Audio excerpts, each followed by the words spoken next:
At my housewarming party, my daughter-in-law handed me a glass of whiskey. Her smile didn't reach her eyes, but her voice was warm. "This one's special, Dad, to your new beginning." I lifted the glass to my lips when my granddaughter tugged my sleeve, eager to show me her drawing. I set it down. Just for a second. When I turned back, my son was holding that glass. 30 minutes later, paramedics were rushing through my front door. That's when it hit me that drink was meant for me.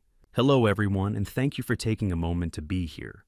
If this opening caught your attention, I'd love for you to drop a comment and share where you're listening from. And tell me if you noticed something felt off at a family gathering. Would you ignore it or pay closer attention? Just a quick note, parts of this story are fictionalized for storytelling and educational purposes. Any resemblance is coincidental, while the message remains valuable. My name is Kenneth Collins. I'm 68 years old, an age that used to feel like a warning sign, as if the world were gently nudging me toward the sidelines while it raced ahead without me. But that morning, standing alone in the living room of my new home in Portland, Oregon, I felt something unexpected. Not fear, not loss, but the quiet return of hope, something I hadn't truly felt since my wife Eleanor passed away 2 years earlier. This house wasn't just a place to live. It was a statement. After more than 30 years spent designing structures for other people, long days squinting at blueprints, endless site visits under cold Pacific Northwest rain, catching mistakes before they became disasters, I had finally chosen something for myself. I hadn't built it from the ground up, not literally. I'd bought it from a couple heading to Arizona for retirement, but every choice that mattered had been mine. The warm oak floors that glowed in the morning light, the built-in shelves sized perfectly for my architecture books and Eleanor's well-worn novels. The kitchen windows facing east where I could sit with my coffee and watch sunlight creep through the maple trees lining the street.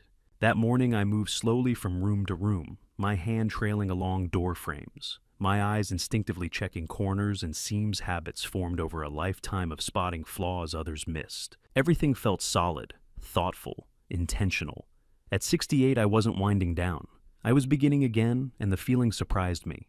There were 3 bedrooms, one for me, one I'd converted into a modest office, though I wasn't yet sure what purpose it would serve now that my working days were behind me, and one reserved for Grace, my granddaughter, whenever she stayed the night. She was 8, bright, curious, endlessly energetic, with Eleanor's eyes and her mother's quiet determination. A small desk sat by the window for her drawings, and the stuffed animals she'd left behind on her last visit were lined up neatly on the bed, as if silently judging my decorating choices. My son Stuart and his wife Lauren lived about 20 minutes away. Close enough for regular Sunday dinners, far enough that I wasn't intruding something Eleanor had always been careful to remind me of. "Let them have their space, Kenneth," she used to say. "You raised him well. Trust him." And I did. Stuart was a high school English teacher, thoughtful, patient, the kind of man who called just to check in and never forgot the anniversary of his mother's passing. At 38, he'd built a steady, respectable life. He and Lauren had married 9 years earlier in a small ceremony by the Columbia River. They'd welcomed me into their world with warmth that felt genuine, at least in the early years. Lauren, though, was harder to read. She was undeniably charming, a real estate agent who knew exactly how to smile, how to make you feel seen and important. When I mentioned buying this house, she'd been enthusiastic, asking detailed questions about square footage, market value, and the neighborhood questions that felt professional, but also oddly pointed. She'd always been driven. Designer bags, luxury cars, a lifestyle that suggested success even when the numbers didn't quite add up. Over time, I'd noticed Stuart quietly covering more of their expenses, while Lauren chased high-end deals that never seemed to materialize. I told myself it wasn't my concern. Every marriage has its own balance. Then 3 months earlier, over a casual dinner, she'd floated an idea. "Have you thought about putting the house into a family trust?" she had asked, her tone light. "Just for planning Dad. It would make things easier for Stuart someday.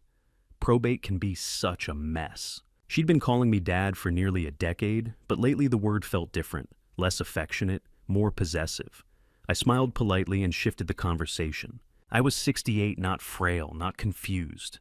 And the way she'd said someday had carried a weight that lingered longer than it should have. I brushed the thought aside, telling myself I was imagining things. Eleanor would have teased me for overthinking.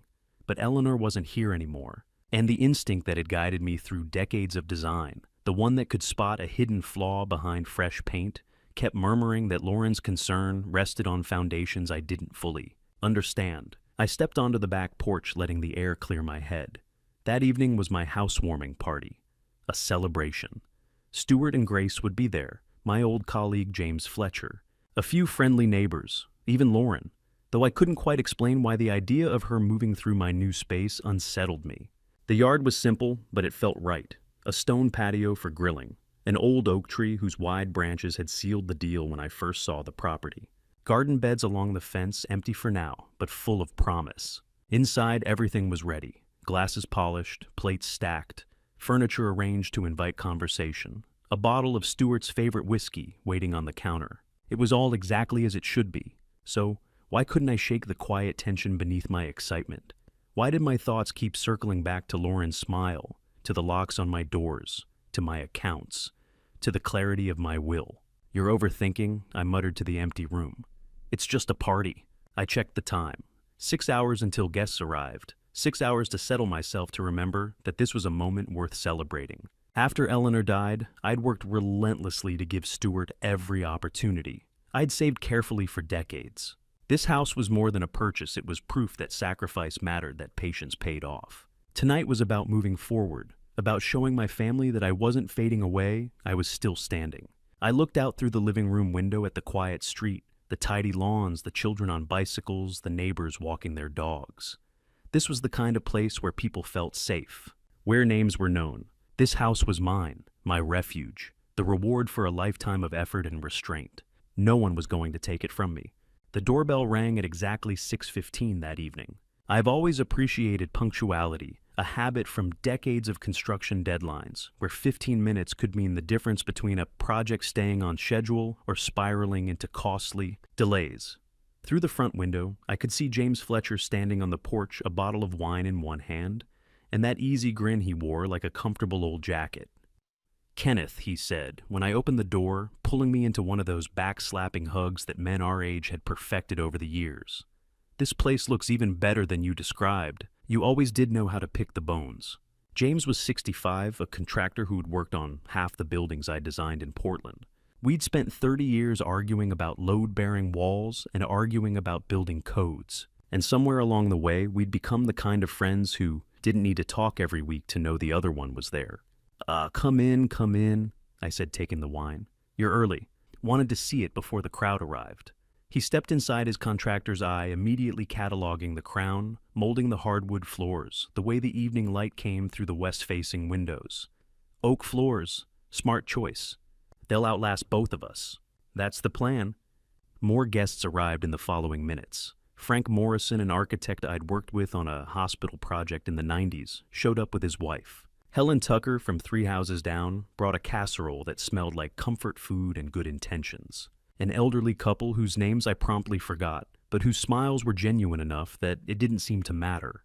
The house filled with the sounds I'd hoped for, conversation and laughter, ice clinking in glasses, the low hum of people discovering they had mutual acquaintances or shared opinions about the Portland weather. I'd set up speakers on the back patio, and jazz drifted through the open doors, mixing with the smell of the grill I'd fired up earlier. I was refilling the ice bucket when the doorbell rang again. Through the window I saw Stuart's car in the driveway, and my chest did that thing it had done since he was born, that quick lift of joy that came from knowing my son was near. Grace burst through the door first, a whirlwind of pink dress and blonde hair. "Grandpa, your house is so big." I crouched down my knees, protesting slightly, and caught her in a hug that smelled like strawberry shampoo and childhood. "Not too big for you, sweetheart. I've got a room with your name on it, with the desk for my drawings, the very same." Stuart came in behind her, and I stood to embrace my son. He'd inherited Eleanor's height and my build, and at 38, he still had that teacher's posture, shoulders slightly hunched from years of leaning over students' desks. "Dad, this place is perfect, really. Your mother would have loved it," I said quietly. "Yeah, she would have." His eyes held that familiar shadow that appeared whenever we mentioned Eleanor, but then he smiled. "Come on, I want you to meet someone." Lauren stepped through the doorway then, and with her came a woman I didn't recognize. Lauren wore a dress that looked expensive, the kind that probably cost more than Stuart made in a week, and her smile was camera-ready. "Dad, you remember Claire, don't you?" Lauren said brightly. "She helped plan our wedding.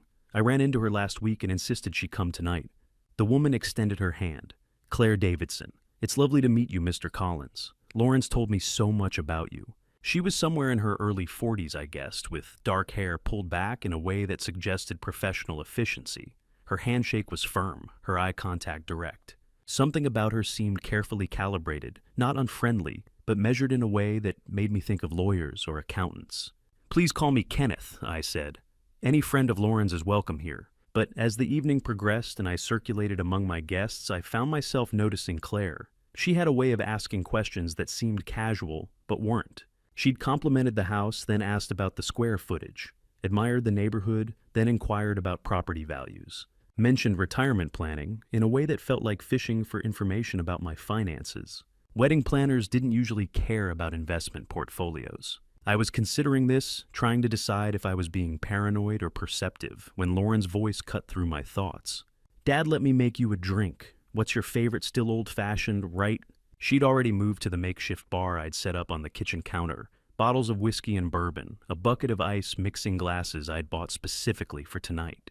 She worked with the confidence of someone who'd tended bar before, measuring and pouring with practiced ease. But I watched her hands. Watched the way she prepared one glass with extra care, the way her eyes flicked to me, and then away the way she positioned that particular glass on a small napkin marked I realized, by its placement slightly apart from the others.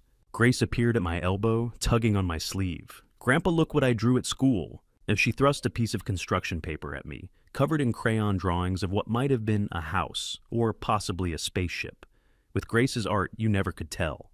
"That's beautiful, sweetheart. Is that my new house?" "It's a castle for you to be safe in." Something about the word safe made my skin prickle, but I smiled and kissed the top of her head. The safest castle in all of Portland. The party swirled around us. James was telling a story about a building inspector we'd both despised. Frank Morrison was debating the merits of sustainable architecture with Helen Tucker, who apparently had opinions about solar panels. Somewhere in the background, Miles Davis played through the speakers, his trumpet weaving through conversations about property taxes and the best route to avoid traffic on Interstate 5. It should have been perfect. It was perfect. Except for Claire, who was now talking to Stuart, but watching me with an intensity that felt like assessment. Except for Lauren, who had finished mixing drinks and was walking toward me with one glass held carefully in both hands, her smile bright enough to hurt. Lauren approached the crystal glass, catching the lamplight, amber liquid swirling as she moved. Her smile was perfect, the kind she'd practiced in mirrors. I was certain of it, the kind that real estate agents learn to deploy like a weapon. Professional warmth without actual heat. But her eyes were watching me, the way I'd seen contractors watch buildings marked for demolition, calculating, measuring, waiting to see which wall would fall first. "Your favorite dad," she said, extending the glass toward me. "Just the way you'd like it." She handed me the glass with both hands like an offering. "Your favorite dad," she said. "Enjoy." I took it, feeling the cool weight of the crystal in my palm. The amber liquid caught the light from the chandelier Eleanor and I had picked out together 30 years ago. "Thanks, Lauren. You didn't have to go to all this trouble." "No trouble at all." Her smile was perfect. Too perfect. Something in my gut twisted the same instinct that had saved a dozen projects over 3 decades. The instinct that noticed when a beam was a quarter-inch off, when a foundation plan didn't quite add up, when a contractor's numbers were too good to be true. I set the glass down on the side table. "I'll enjoy it in just a minute. Let me say hello to everyone first." For a fraction of a second, her expression flickered. Disappointment, frustration. Then the smile snapped back into place. "Of course, Dad. Whenever you're ready." The doorbell rang again. I turned toward the foyer, grateful for the interruption. That must be David. He texted that he'd be running late. I didn't see Stuart step up behind me. Didn't see him reach for a glass on the side table. Didn't see which one he picked up. By the time I opened the door and welcomed David inside, an old colleague from my early days at Morrison and partners, Stuart was already back in conversation with James Fletcher by the window, whiskey in hand, laughing about something related to the school year coming to an end. The party found its rhythm. Conversation flowed. Grace showed me her latest drawing, a picture of Grandpa's castle, with carefully colored flowers around the front door. I hugged her tight, feeling the weight of her small arms around my neck, and for a moment, everything felt right. But 15 minutes in, I noticed Stuart wiping his forehead. "You okay, son?" I asked, stepping closer. Yeah, just warm in here. He loosened his collar, face flushed. Must be all the people. I frowned. It was 72 degrees inside, perfectly comfortable. You want some water? No, I'm fine. He waved me off, turning back to James. But I caught the way he steadied himself against the wall just for a second. 10 minutes later, Stuart found Lauren in the kitchen. I overheard him through the open doorway. I've got a headache, he said, and I'm feeling a little dizzy. Did I drink that old-fashioned too fast? Lauren's voice was smooth, concerned. Maybe you're coming down with something, honey. You've been working so hard with finals. Yeah, maybe. He pressed his fingers to his temples. I set down my own drink still untouched and watched him through the doorway. His movements were slow, unsteady. Not drunk, something else. 5 minutes after that, Stuart's nose started bleeding. Not a trickle, a stream. He grabbed a napkin, pressed it to his face, but the blood soaked through in seconds. He reached for another. Another. His eyes went wide.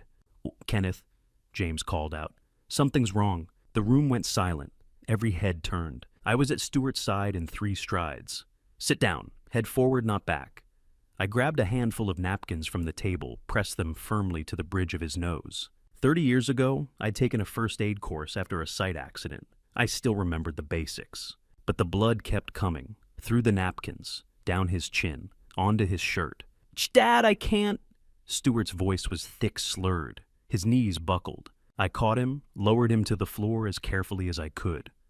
Someone call 911. Lauren was suddenly there, kneeling beside us, tears streaming down her face. Stuart, can you hear me? Oh my God, what's happening?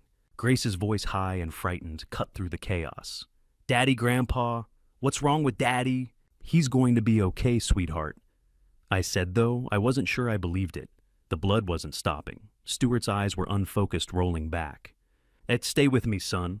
I kept pressure on his nose, but now there was blood at the corners of his mouth too, seeping from his gums. James was on the phone with 911, voice steady, giving our address. Frank Morrison had moved the other guests back, clearing space. Helen Tucker had taken Grace into the other room. The operator's voice came through James's phone on speaker. Is the patient conscious? Barely, I said loud enough for her to hear. He's bleeding from his nose and mouth. We can't get it to stop. What has he consumed in the last hour? Oh, whiskey, I said. Just whiskey. We're having a party. Any medications, any known allergies? No, nothing. Stuart's eyes fluttered. His hand gripping mine went slack. Stuart. Lauren's scream was raw, desperate, convincing. I looked up at her, and for just a moment, our eyes met. Hers were wide, wet with tears. But something behind them didn't match. Something was off. The ambulance arrived 8 minutes later. Portland fire and rescue sirens, wailing lights flashing through the front windows. The paramedics moved fast, professional taking over from me with practiced efficiency. Possible anticoagulant overdose, one of them muttered to his partner as they checked Stuart's vitals. Pupils reactive, BP dropping. Let's move. They loaded Stuart onto the gurney. I climbed into the ambulance beside him. I'm coming too, Lauren said, but the paramedic shook his head. Only one family member. Meet us at Providence Portland Medical Center. She stepped back, nodding, tears still streaming. I'll get Grace and follow right behind you. I held Stuart's hand as the doors slammed shut. The sirens screamed to life. Through the small window in the back door, I caught one last glimpse of my house, the house I'd dreamed of for 30 years, and Lauren standing in the doorway surrounded by stunned guests.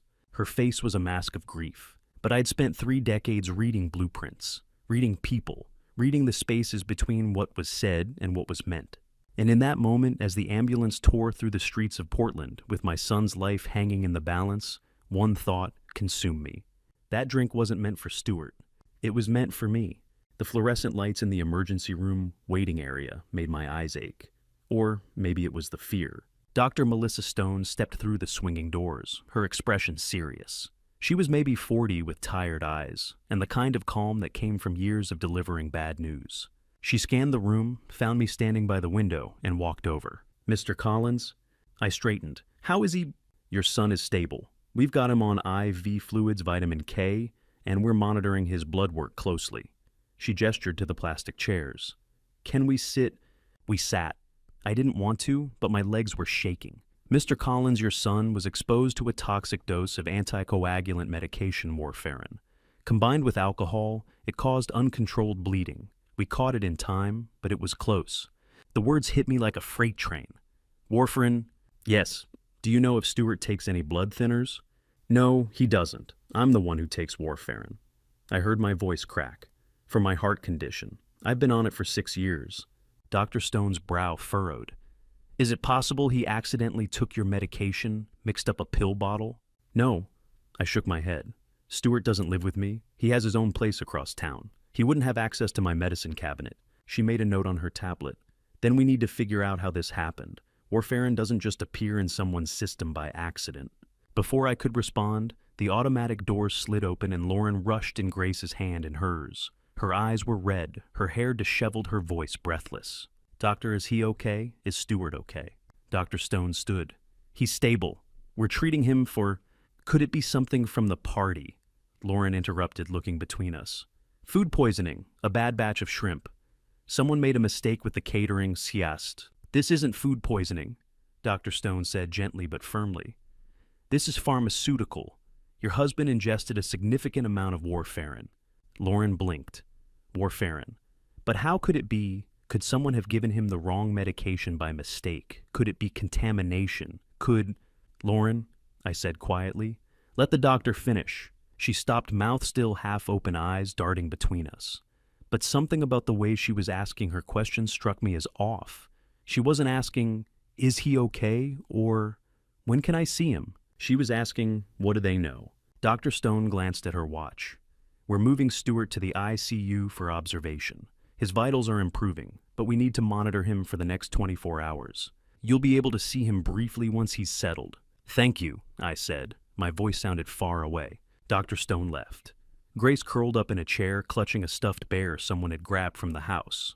Lauren sat across from me, phone in hand, scrolling, tapping, not looking at me.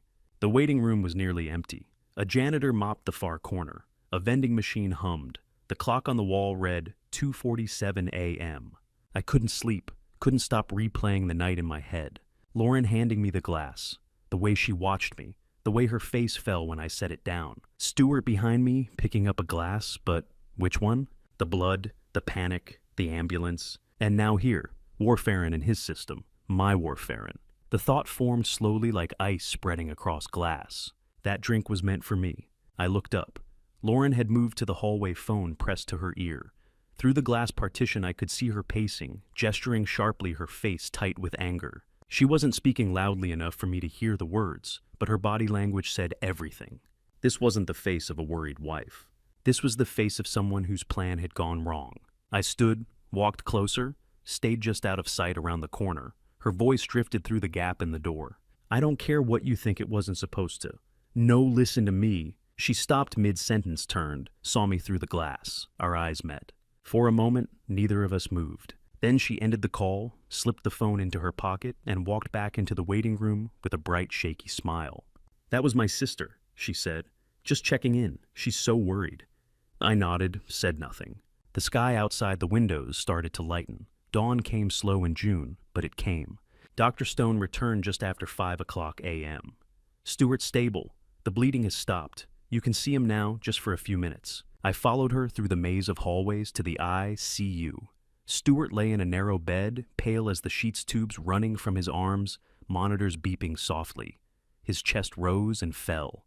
Alive. I sat down beside him, took his hand. It was cold. I don't know what happened last night, son, I whispered, but I'm going to find out. He didn't answer. The machines beeped. The fluorescent lights buzzed overhead. When I returned to the waiting room, Lauren was asleep on the chairs across the hall, phone clutched in her hand, face peaceful, the picture of a worried wife. But I had seen that phone call. I had seen the look in her eyes before the tears came, and for the first time in 9 years, I wondered who my son had really married. I came home around noon the next day, and it looked like a crime scene that hadn't been investigated yet. Plastic cups littered the coffee table. Half-eaten plates of food sat abandoned on the kitchen counter. A strand of decorative lights hung crooked over the mantel, like someone had grabbed it in a hurry. The house still smelled faintly of whiskey and barbecue smoke, but I didn't see it the way I had 24 hours ago. Now everything looked different. I moved through the living room, slowly cataloging details the way I used to catalog blueprints, measuring, noting, filing away. The side table where I'd set my drink. The spot where Stuart had collapsed. The The doorway where Lauren had stood, tears streaming, hands pressed to her mouth. I walked into the kitchen. The whiskey bottle sat on the counter exactly where she'd left it. I picked it up carefully, turned it in the light. Expensive label, Woodford Reserve. Still 2/3 full. I found a Ziploc bag in the drawer, slipped the bottle inside, and sealed it. Then I pulled a Sharpie from the junk drawer and wrote on the bag in block letters, June 8, 2024. Housewarming party. Whiskey. Lauren. Architect's habit. Label everything. Document everything. I set the bag on the counter and headed to the bathroom. The medicine cabinet was exactly as I'd left it, organized alphabetical, each prescription bottle lined up in a row. I'd been doing it that way since Eleanor died. It kept me sane. I pulled out the Warfarin bottle. Orange cap, white label. My name printed in black ink. Kenneth Topher Collins. Warfarin 5 milligrams. Take 1 tablet daily. I unscrewed the cap and poured the pills onto the counter. Then I counted. 1, 2, 3, 10, 15, 20, 21, 22. 22 pills. I counted again slower this time, lining them up in rows of 5. 22. The prescription had been refilled 2 weeks ago, May 26th. I took 1 pill every morning with breakfast. No exceptions. That meant I should have 28 pills left. But I only had 22. 6 pills were missing. I opened the drawer beneath the sink and pulled out my medication log, a small notebook, where I tracked every dose. Eleanor had taught me to do it after I had accidentally double-dosed once years ago. 1 check mark per day. Every single day accounted for. I flipped to May 26th. Every day since then had a check mark. No missed doses, no double doses, no mistakes. Someone had taken those pills. I sat down on the edge of the bathtub, the bottle still in my hand, and forced myself to think clearly. Who had been in this house in the last 2 weeks? Stuart and Lauren had come over for dinner once. Grace had used the guest bathroom, but I'd been with them the whole time. James Fletcher had stopped by to drop off some plans, but he'd stayed in the living room. And then the memory hit me like a punch to the chest. 3 days before the party, Lauren had come by. She'd said she wanted to help set up decorations early, get a head start on things. I'd been in the garage organizing tools. She'd been inside alone for maybe 20 minutes. She'd had access to this bathroom, this cabinet, this bottle. I stood up, walked back to the kitchen, and opened my laptop. Searched Warfarin therapeutic dose versus toxic dose. The results loaded. I scanned the numbers, did the math. Therapeutic dose 5 milligrams per day. 6 pills, 30 milligrams total. Crushed into a drink, combined with alcohol enough to cause dangerous bleeding in someone who wasn't on the medication regularly. Enough to cause serious harm. Or worse. I closed the laptop and stared at the whiskey bottle in the Ziploc bag. I needed confirmation. I needed lab results. I pulled out my phone and scrolled through my contacts. Found the name I was looking for, Michael Torres. We'd worked together 20 years ago on a bridge project in Seattle. He'd gone into forensic engineering, analyzing structural failures, testifying in court cases. He'd know someone. The phone rang 3 times before he picked up. It's Kenneth Collins. It's been a while. Hey, Michael, I need a favor. There was a pause. What kind of favor? I need something tested. Privately. Discreetly. No official channels. Another pause, longer this time. Kenneth, what's going on? I can't explain yet, but I need to know if there's warfarin in this bottle of whiskey. And I need to know soon. Michael exhaled slowly. Jesus, Kenneth. Can you help me or not? Yeah, I know someone. Private lab in Southeast Portland. They do contract work for law firms, insurance cases. No questions asked. I'll text you the address. Thanks, Michael. I owe you. Kenneth. He hesitated. Be careful, okay? I ended the call. A minute later, my phone buzzed with the address. That afternoon, I drove to the lab Michael had recommended. It was a nondescript building near the industrial district, tucked between a warehouse and a tire shop.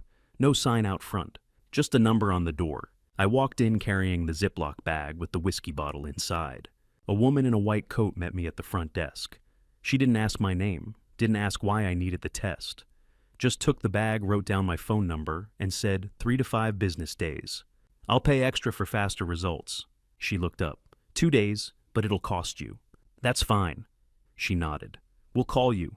I drove home as the sun started to sink behind the hills. The house was empty. Stuart was still in the ICU. Lauren was at the hospital with him. Grace was staying with Lauren's sister. I sat alone in my living room, the medication log open on my lap, the math playing out in my head over and over. 6 pills? I'd spent 30 years calculating load-bearing capacities, stress points, the exact moment when a structure would fail under too much weight. This was no different. 6 pills crushed into a cocktail glass were enough to cause internal bleeding until it was too late. And Lauren had been alone in this house 3 days ago. She'd had access to this exact cabinet. That evening, I'd driven to the private lab Michael had recommended and handed over the whiskey bottle. Call me as soon as you have results, I'd said. Now all I could do was wait. The lab results came 3 days later. I was sitting in my car outside a Safeway engine, off grocery list, forgotten on the dashboard. The email notification lit up my phone. No subject line. Just a sender, Pacific Northwest Forensics. I should have waited, driven home, sat down, prepared myself. But I couldn't. I opened it right there in the parking lot. The first line made my stomach drop. Analysis complete. Warfarin detected.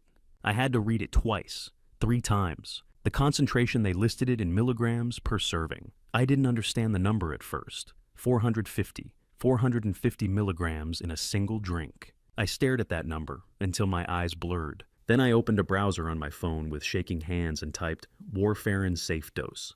The results came up immediately. Normal therapeutic dose 2 to 10 milligrams. Daily.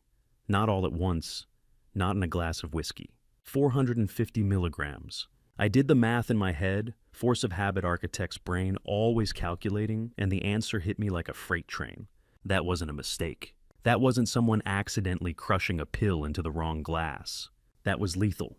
When combined with alcohol, and there'd been plenty of alcohol that night, 450 milligrams of warfarin was enough to cause internal bleeding so severe that by the time anyone realized what was happening, it would be too late. I sat there for, I don't know how long. 10 minutes, 20. People walked past my car with shopping carts. A woman loaded groceries into a minivan 2 spaces over. Someone's kid dropped an ice cream cone and started crying. Normal life, going on all around me. And I couldn't move, because the lab report sitting on my phone screen wasn't just confirmation. It was proof. Someone had tried to kill me. I drove to the hospital. Stuart was sitting up when I walked into his room. Day 4 since the party. He had color in his face again. Fewer tubes. He looked tired but alive. "Hey, Dad," he smiled.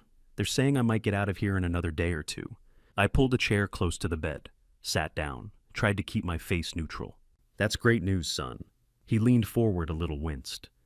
"Dad, what happened that night?" I felt the weight of the lab report in my jacket pocket. The urge to tell him everything, to pull out my phone, show him the numbers, make him see, was almost overwhelming. But I looked at him sitting there in that hospital bed, still pale, still weak, and I knew I couldn't. Not yet. "What do you mean?" I said. "The doctors keep saying it was some kind of reaction to medication. But I don't take any medication, and they won't give me a straight answer. So I'm asking you." I chose my words carefully. It was some kind of reaction. They're still investigating. To what? They don't know yet. He studied my face. "Dad, are you okay? You look..." "I'm fine," I said quickly. "Focus on getting your strength back. That's all that matters right now." He didn't look convinced. But before he could press further, the door opened. Lauren walked in, carrying a vase of fresh flowers. "Honey, you're sitting up." She rushed to his side, set the flowers on the table, kissed his forehead. "You scared me so much. I thought I'd lost you." I watched her. The way she touched his hair. The way her voice broke just slightly on the word lost. The tears that welled up in her eyes right on cue. It was flawless. "You've been amazing through all of this," Stuart said, squeezing her hand. "I don't know what I'd do without you." Lauren smiled, but her eyes flicked toward me, just for a second. Watching, gauging. I kept my face blank. "I'll be right back," she said after a moment. "I need to take a call." She left the room, phone already pressed to her ear. Stuart turned to me. "She really has been wonderful, Dad." I nodded, didn't trust myself to speak, because I knew the truth now, and I couldn't tell him. After the visit, I met James Fletcher at a coffee shop a few blocks from the hospital. We sat in a corner booth away from the other customers. "How's Stuart?" he asked. "Better, physically." James tilted his head. But I stared into my coffee. "Something about that night doesn't add up." "What do you mean?" I hesitated, chose my words. "I need to know more about Lauren. Kenneth. Her background, her finances, what she's been doing for the past few years." James leaned back, studying me. "You think she's involved?" It wasn't a question. I think I need answers before I start making accusations. He was quiet for a moment. Then he nodded. What are you going to do? I'm going to hire someone. A private investigator. Yeah. James exhaled slowly. Kenneth, if you're right about this, you're going to tear your family apart. I know. And if you're wrong, I looked up at him. Then I'll deal with that too. I sat in my car in the hospital parking lot after James left. The sun was starting to set over the West Hills, casting long shadows across the pavement. I pulled out my phone and dialed the number I'd found that morning. 3 rings, then a woman's voice. Morgan Investigations, this is Denise. Ms. Morgan, my name is Kenneth Collins. I need to hire you for a confidential matter. A pause. What kind of matter, Mr. Collins? I took a breath. I need you to investigate someone, my daughter-in-law. Another pause longer this time. Can you tell me why? I have reason to believe she tried to harm me, and I need proof before I can go to the authorities. When can you meet? Tomorrow morning, anywhere you choose. There's a diner on Burnside, the Tin Shed, 8 a.m. I'll be there. She hesitated. Mr. Collins, if you're right about this, things are going to get complicated. I know. And if you're wrong, then I'll deal with that too. I ended the call. The parking lot was nearly empty now. The sky had turned a deep orange pink, the kind of sunset Eleanor used to love. I remembered her standing at the kitchen window of our old apartment 30 years ago, watching the sun go down over the city. She would have told me what to do. She always knew. But she wasn't here, and I couldn't tell Stuart that his wife had tried to kill me. Not yet. Not until I had evidence so solid he couldn't ignore it. Not while he was lying in that hospital bed, weak and grateful for her performance. So I'd made the call I'd been avoiding. The call that would either confirm my worst fear or prove I was losing my mind. I need you to investigate someone, I'd told Denise Morgan. My daughter-in-law, and I need absolute discretion. Denise Morgan's office was on the 3rd floor of an unremarkable building in the downtown Portland. She opened the door herself, mid-40s sharp eyes that seemed to catalog everything about me in 3 seconds. Mr. Collins, come in. The office was professional but modest. Filing cabinets, a desk with 2 monitors, certificates on the wall. Licenses PI credentials a photo of her shaking hands with someone I didn't recognize. She gestured to a chair across from her desk. I sat. Tell me what's going on, she said. I laid it out carefully. My son poisoned at my housewarming party. Warfare and my medication. The drink meant for me. 6 pills missing from my prescription. My daughter-in-law had access to my house 3 days before. Lab results confirming intentional overdose. I pulled out the documents I'd brought. The lab report. The timeline I'd constructed labeled with dates and details, the way I used to label blueprints. Denise took them, scanned each page without expression. Classic signs of financial motive, she said finally. Let me run a comprehensive background check. I gave her everything. Lauren's full name, Lauren Sinclair Collins. Her social security number, which I'd pulled from old tax documents Stuart had left at my house years ago. Date of birth. Current address. Give me 3 days for preliminary findings, she said. 1 week for the full picture. What's your retainer? $2,000 up front, then I bill hourly. I wrote the check. 3 days later, my phone rang. Mr. Collins, can you come to my office? I've found some things you need to see in person. I drove downtown, parked in the same garage, took the elevator to the 3rd floor.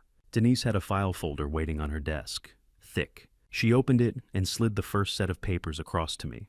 Credit reports. Your daughter-in-law is $320,000 in debt.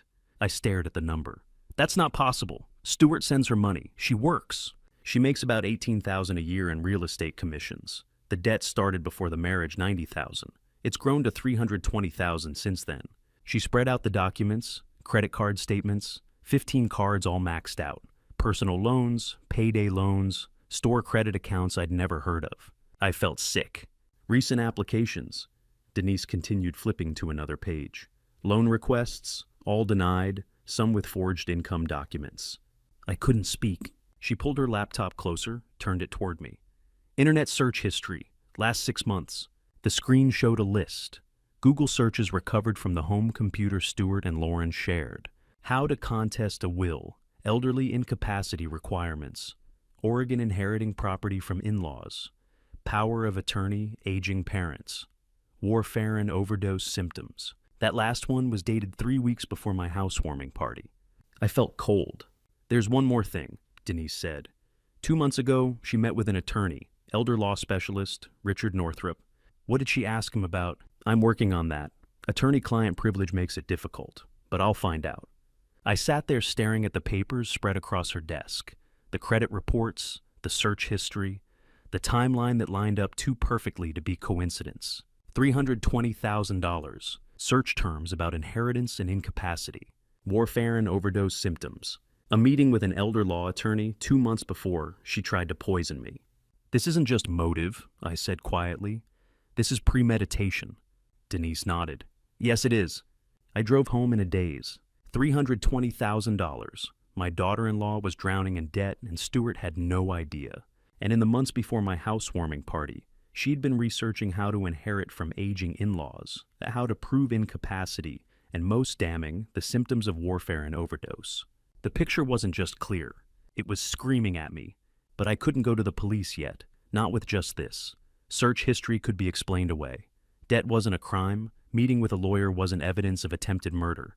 I needed more. I needed proof she'd taken those pills from my cabinet. Proof she'd crushed them into that drink. Proof that connected her actions directly to what happened to Stuart. Because if I accused her now, if I went to Stuart with what I had, she'd deny everything. She'd cry, she'd play the victim. And my son, still weak in that hospital bed, still grateful for her devoted performance, would believe her. Not me. So I kept driving, kept thinking, kept calculating. The way I always did. I saw Claire Davidson again, on a Tuesday 5 days after I'd hired Denise. I'd stopped by a coffee shop near Stuart and Lauren's place, supposedly to pick up Grace after an afternoon at the park. Lauren had texted me the time, casual, normal. What I saw through the window stopped me cold. Claire was sitting in a corner booth with Lauren, not just sitting, talking, leaning in close. The kind of conversation you have when you don't want anyone else to hear. I stood on the sidewalk for a moment, trying to process it. Claire, the woman Lauren had introduced at my party as an old friend, a wedding planner who'd helped with their ceremony. The woman who'd asked too many questions about my house, my finances, my property value. She was meeting with Lauren. I walked into the coffee shop, keeping my head down, and chose a table on the opposite side, picked up a discarded newspaper from the chair beside me, and held it up like I was reading. Old school, but it worked. Through the gap between the pages, I watched them. Lauren was showing Claire something on her phone. Both of them leaned in heads close together. Claire pulled out a small notebook, the kind journalists use, and started writing. Their body language was all wrong. This wasn't two friends catching up over lattes. This was business. Serious business. The conversation lasted maybe 15 minutes. Then Lauren glanced at her watch, said something, and they both stood. No hug, no warm goodbye. Just a nod, and they walked out in opposite directions. I waited until Lauren's car pulled out of the lot. Then I made a decision I knew was probably stupid. I followed Claire. She drove a gray sedan. Nothing flashy. She took side streets not in a hurry, and I stayed 2 cars back, heart-pounding like I was in some kind of spy movie. I felt ridiculous, but I kept driving. 10 minutes later, she turned onto my street. Not Stewart's street, mine. She parked across from my house. Engine off, just sat there. I pulled over 2 blocks down, grabbed my phone, and dialed James Fletcher. Hey, James, it's Kenneth. I need a favor. Can I use your side yard for a few minutes? Sure, why, I'll explain later. I cut through the alley behind his house, came up through the side gate, and crouched behind the fence. I had a clear view of the street. Claire was still in her car, staring at my house. She pulled out her phone, started taking pictures. Front angle, side angle, the driveway, the garage. She wasn't just looking. She was documenting. 20 minutes. She sat there for 20 minutes, taking notes, taking photos, studying my house like she was appraising it, or planning something. Finally, she started the engine and drove away. I stayed crouched behind James's fence until her taillights disappeared around the corner. I pulled out my phone and called Denise. Mr. Collins, there's someone else involved. A woman named Claire Davidson. She was at my party. Lauren introduced her as a friend, said she helped plan their wedding. But I just saw them meeting in secret. And now Claire's outside my house, taking pictures. Denise was quiet for a moment. Describe her. Early 40s, professional looking, gray sedan. She spent 20 minutes photographing my house from the street. I'll add her to the investigation, see what I can find. Denise. I hesitated. How many people are working with Lauren? Let me dig deeper, Mr. Collins. I'll call you soon. She hung up. I stood there in James's yard, staring at the empty street where Claire's car had been. It wasn't just Lauren anymore. She had help, a professional, someone careful enough to surveil my property without getting caught, except I had caught her. Two women, one plan, and me standing alone in the growing dark, trying to figure out how to protect myself from people who had already proven they'd cross any line. 2 weeks after the incident, I got the call I'd been waiting for. Stuart was being discharged. I drove to the hospital, my mind still churning with everything I'd learned, the evidence I couldn't share. Not yet. The nurse met me in the hallway outside his room with a clipboard full of discharge instructions, medications, follow-up appointments, and ironically guidelines for monitoring anticoagulant levels. I signed where she pointed and went inside. Stuart was sitting on the edge of the bed, dressed in the clothes I'd brought him the day before. He looked pale, tired, but alive. "Ready to go home, son." He nodded, more than ready. The drive to his house was quiet. Stuart stared out the window, not saying much. I kept glancing over at him, trying to read his face. Finally, he spoke. "Thanks for being there, Dad. I don't remember much from that night, but I know you were there." My throat tightened. "Always, son." When we pulled into the driveway, Lauren rushed out before I'd even turned off the engine. "Honey." She pulled Stuart's door open, practically yanked him out of the car. "Careful, don't tire yourself. Let me help you." She wrapped an arm around his waist, guiding him toward the house like he was made of glass. Grace came running out behind her. "Daddy, you're home." She stopped short when she saw how pale he was, looked up at me. "Grandpa's daddy all better." I crouched down, took her small hand. "He's getting there, sweetheart. He just needs rest." Inside, I helped Stuart to the bedroom. He sank onto the bed with a sigh, leaning back against the pillows. For a moment, it was just the two of us. "Dad," he said quietly. I keep trying to remember that night. What did I drink? What happened? Dusty. Every instinct I had screamed at me to tell him, to pull out my phone, show him the lab report, the credit statements, the search history, to make him see what I'd seen. But I looked at him sitting there pale and exhausted, and I knew I couldn't. Not yet. Not while he was this weak. What if I was wrong? What if accusing Lauren tore him apart? "The doctors said it was warfarin," I said carefully. "Somehow you ingested it. They're still investigating how. Don't force yourself to remember. Just focus on getting your strength back." Stuart frowned. "But I don't take any medications. How could I have?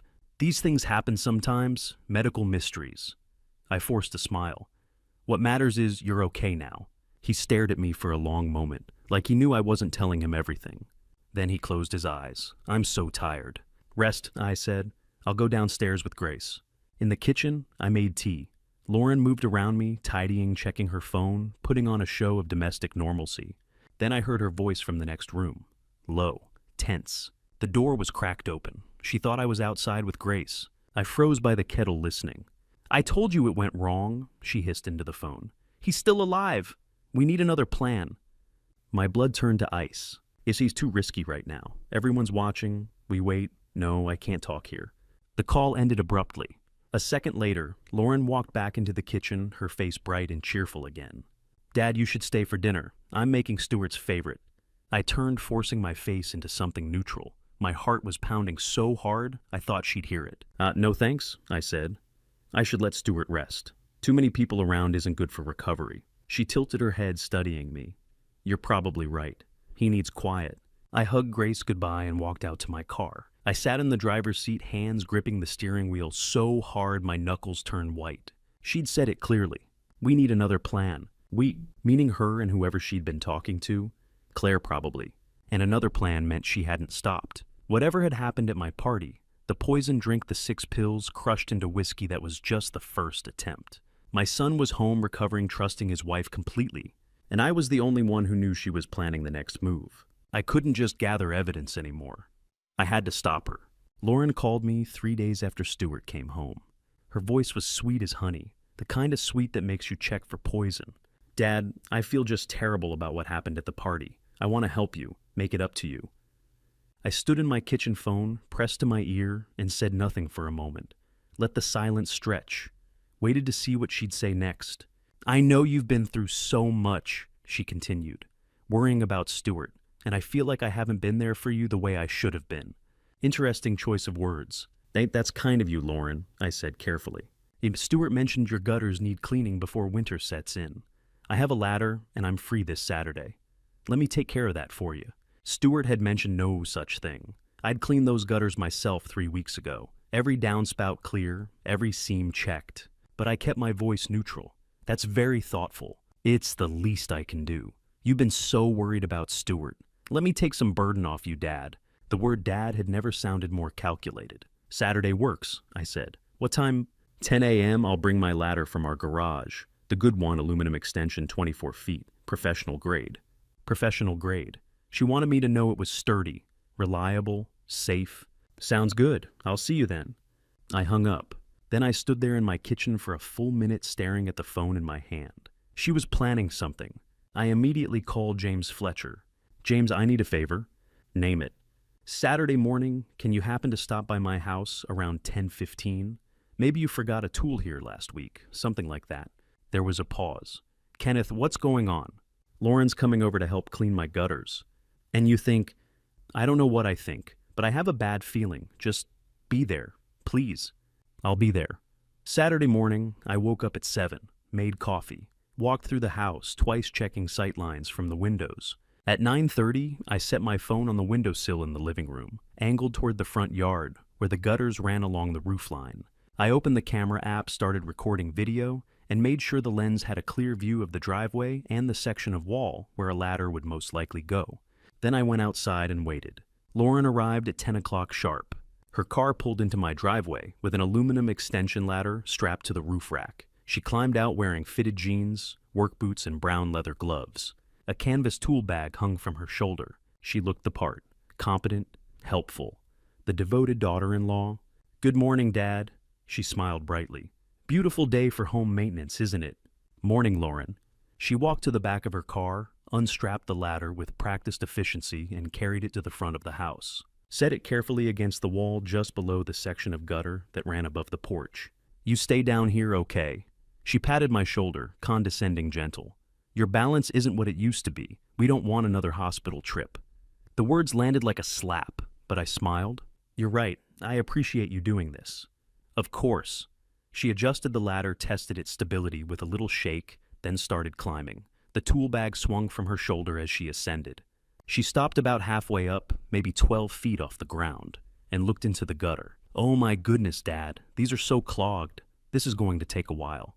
Take your time, I called up. I'm right here if you need anything. She nodded, pulled a small hand rake from the tool bag, and made a show of scraping at the gutter. Leaves fell. She tossed them down into the flower bed below. I waited until she was focused on the roofline. Then I walked casually back toward the front door, stepped inside, and moved to the window where my phone was recording. Through the glass, I had a perfect view. And what I saw made my blood freeze. Lauren wasn't cleaning the gutters. Her hands were on the ladder, working the locking mechanism where the two sections of the extension ladder overlapped. I'd worked with ladders for 40 years. I knew how they were built, how they were supposed to lock, how they failed when something went wrong. She pulled a small wrench from the tool bag, a ratcheting socket wrench, the kind you'd use for precision work. She started loosening the bolts that held the extension sections together, not removing them, just loosening them. 2 turns, 3. Then she moved to the safety pins, small spring-loaded clips that locked the ladder's joints in place when extended. She pressed the release, slid them halfway out, and left them hanging loose in their holes. Not enough to make the ladder collapse immediately, but enough that under the right weight or the right shift in balance, the joints would give. The ladder would fold, and whoever was on it would fall. From 15 feet up at my age, that kind of fall wasn't just dangerous. It was potentially lethal. She finished her work in less than 5 minutes. Slipped the wrench back into the tool bag, went back to scraping at the gutters like nothing had happened. Then she called down. Dad, can you come hold the base of the ladder for me? It feels a little unstable up here. I didn't move. She called again louder. Dad, are you there? I stayed at the window, silent, watching. She looked down, frowning, shifted her weight on the ladder. The frame creaked but held. She'd sabotaged it carefully. It wouldn't fail under her weight, not while she was climbing down. But if someone heavier got on it, or if someone stood at the base and it shifted the wrong way. She climbed down slowly, testing each rung, and stepped onto the ground. Dad, she called toward the house, voice tinged with concern. I stood at the window, heart-pounding phone still recording. She was on my property, in my front yard, and she'd just spent 5 minutes rigging a ladder to collapse, hoping I'd climb it or stand beneath it or do something stupid enough to finish what the poison drink hadn't. She thought I was too old to notice, too trusting to suspect, too blind to see. But I'd seen everything. I was reaching for the door handle, trying to figure out how to refuse her request. Without revealing I'd been watching from inside, when I heard the rumble of an engine, James Fletcher's pickup truck turned into my driveway, right on schedule. He parked, climbed out, and waved. "Hey, Kenneth stopped by to check that porch railing we talked about last week." We'd never talked about any railing, but James was playing his part perfectly. He glanced up at Lauren on the ladder. "Oh wow, home maintenance day." Lauren looked down, and I caught the flash of annoyance in her eyes before she covered it with a smile. "Just helping Dad clean his gutters. I've got it under control." James walked over, hands in his pockets, the posture of a man who'd spent 40 years on construction sites. "Hey, before you go any higher, let me check that ladder real quick. Old habit. I've seen too many accidents over the years. Safety first, you know?" "It's fine," Lauren said, her smile tightening. "I've used this ladder 100 times. "Humor me," James said, still friendly, still casual, but something in his voice made it clear he wasn't asking. Lauren climbed down, slowly stepped to the side, and gestured at the ladder with a tight little flourish. "Be my guest." James moved to the base of the ladder, gripped the sides, shook it gently, then harder. His face went dark. "Kenneth," he said quietly, "come here, look at this." I stepped out of the house, walked over, tried to keep my face neutral. James pointed to the joints where the ladder's two sections overlapped. "These bolts are barely holding. The safety pins are gone. This whole load-bearing joint is compromised." He demonstrated applying pressure to one side. The ladder wobbled more than it should have. Way more. If anyone climbed this thing past the halfway point, James said, his voice hard, it would collapse. And from this height, we're talking serious injury, broken bones, worse.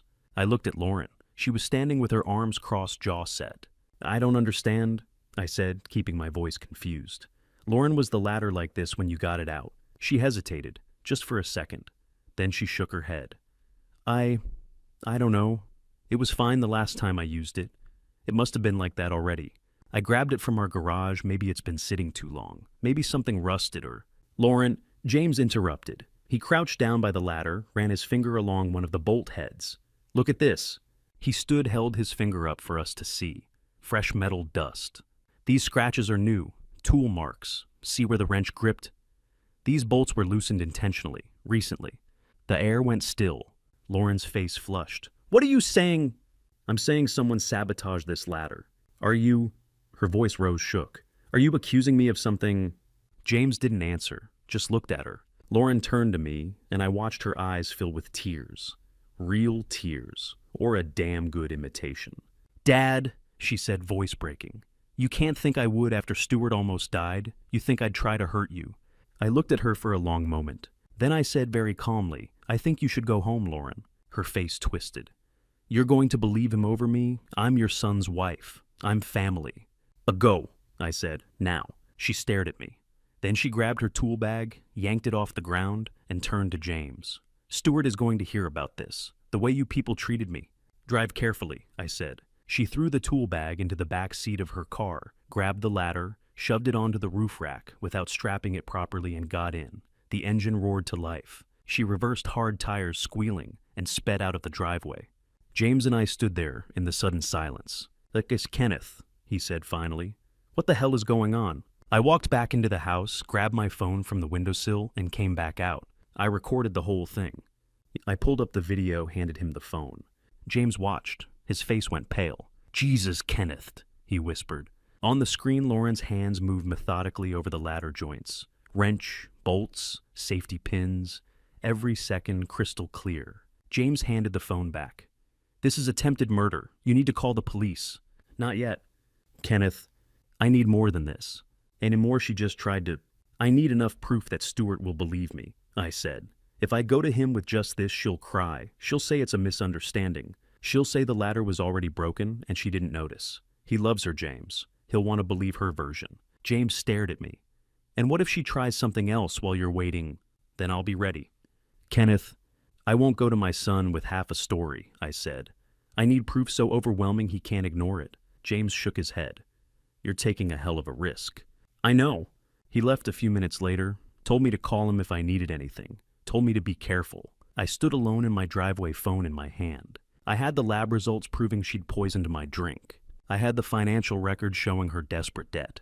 I had the internet search history about inheritance and incapacity. And now I had video of her sabotaging a ladder, trying to cause me serious injury, or worse. But James was right about one thing. She'd just tried again. And desperate calculating people like Lauren didn't stop until they succeeded. Or until they were stopped. I needed something irrefutable. Something even Stuart's love for his wife couldn't blind him to. Denise Morgan called me early Tuesday morning, 4 days after the ladder incident. Her voice had a tone I'd never heard before, urgency mixed with confusion. "Kenneth, we need to talk about Claire Davidson. Can you come to my office? This isn't something I can explain over the phone." I grabbed my keys. "I'll be there in 20 minutes. Before I reveal what Denise uncovered, pause with me for a moment. If you're still here, leave a comment and tell me what you think Claire's real role is in all of this, protector, accomplice, or something none of us saw coming. Your perspective matters as we step into the next part. And just a brief note, what follows includes dramatized elements shaped for storytelling and reflection. Some details may be altered, and you're free to stop watching here if this isn't for you." Denise had a thick file folder on her desk. When I walked in, her laptop open beside it. She didn't waste time. I ran a full background check on Claire Davidson like you asked. I sat down. "And she's helping Lauren, right?" Denise hesitated, looked at me carefully.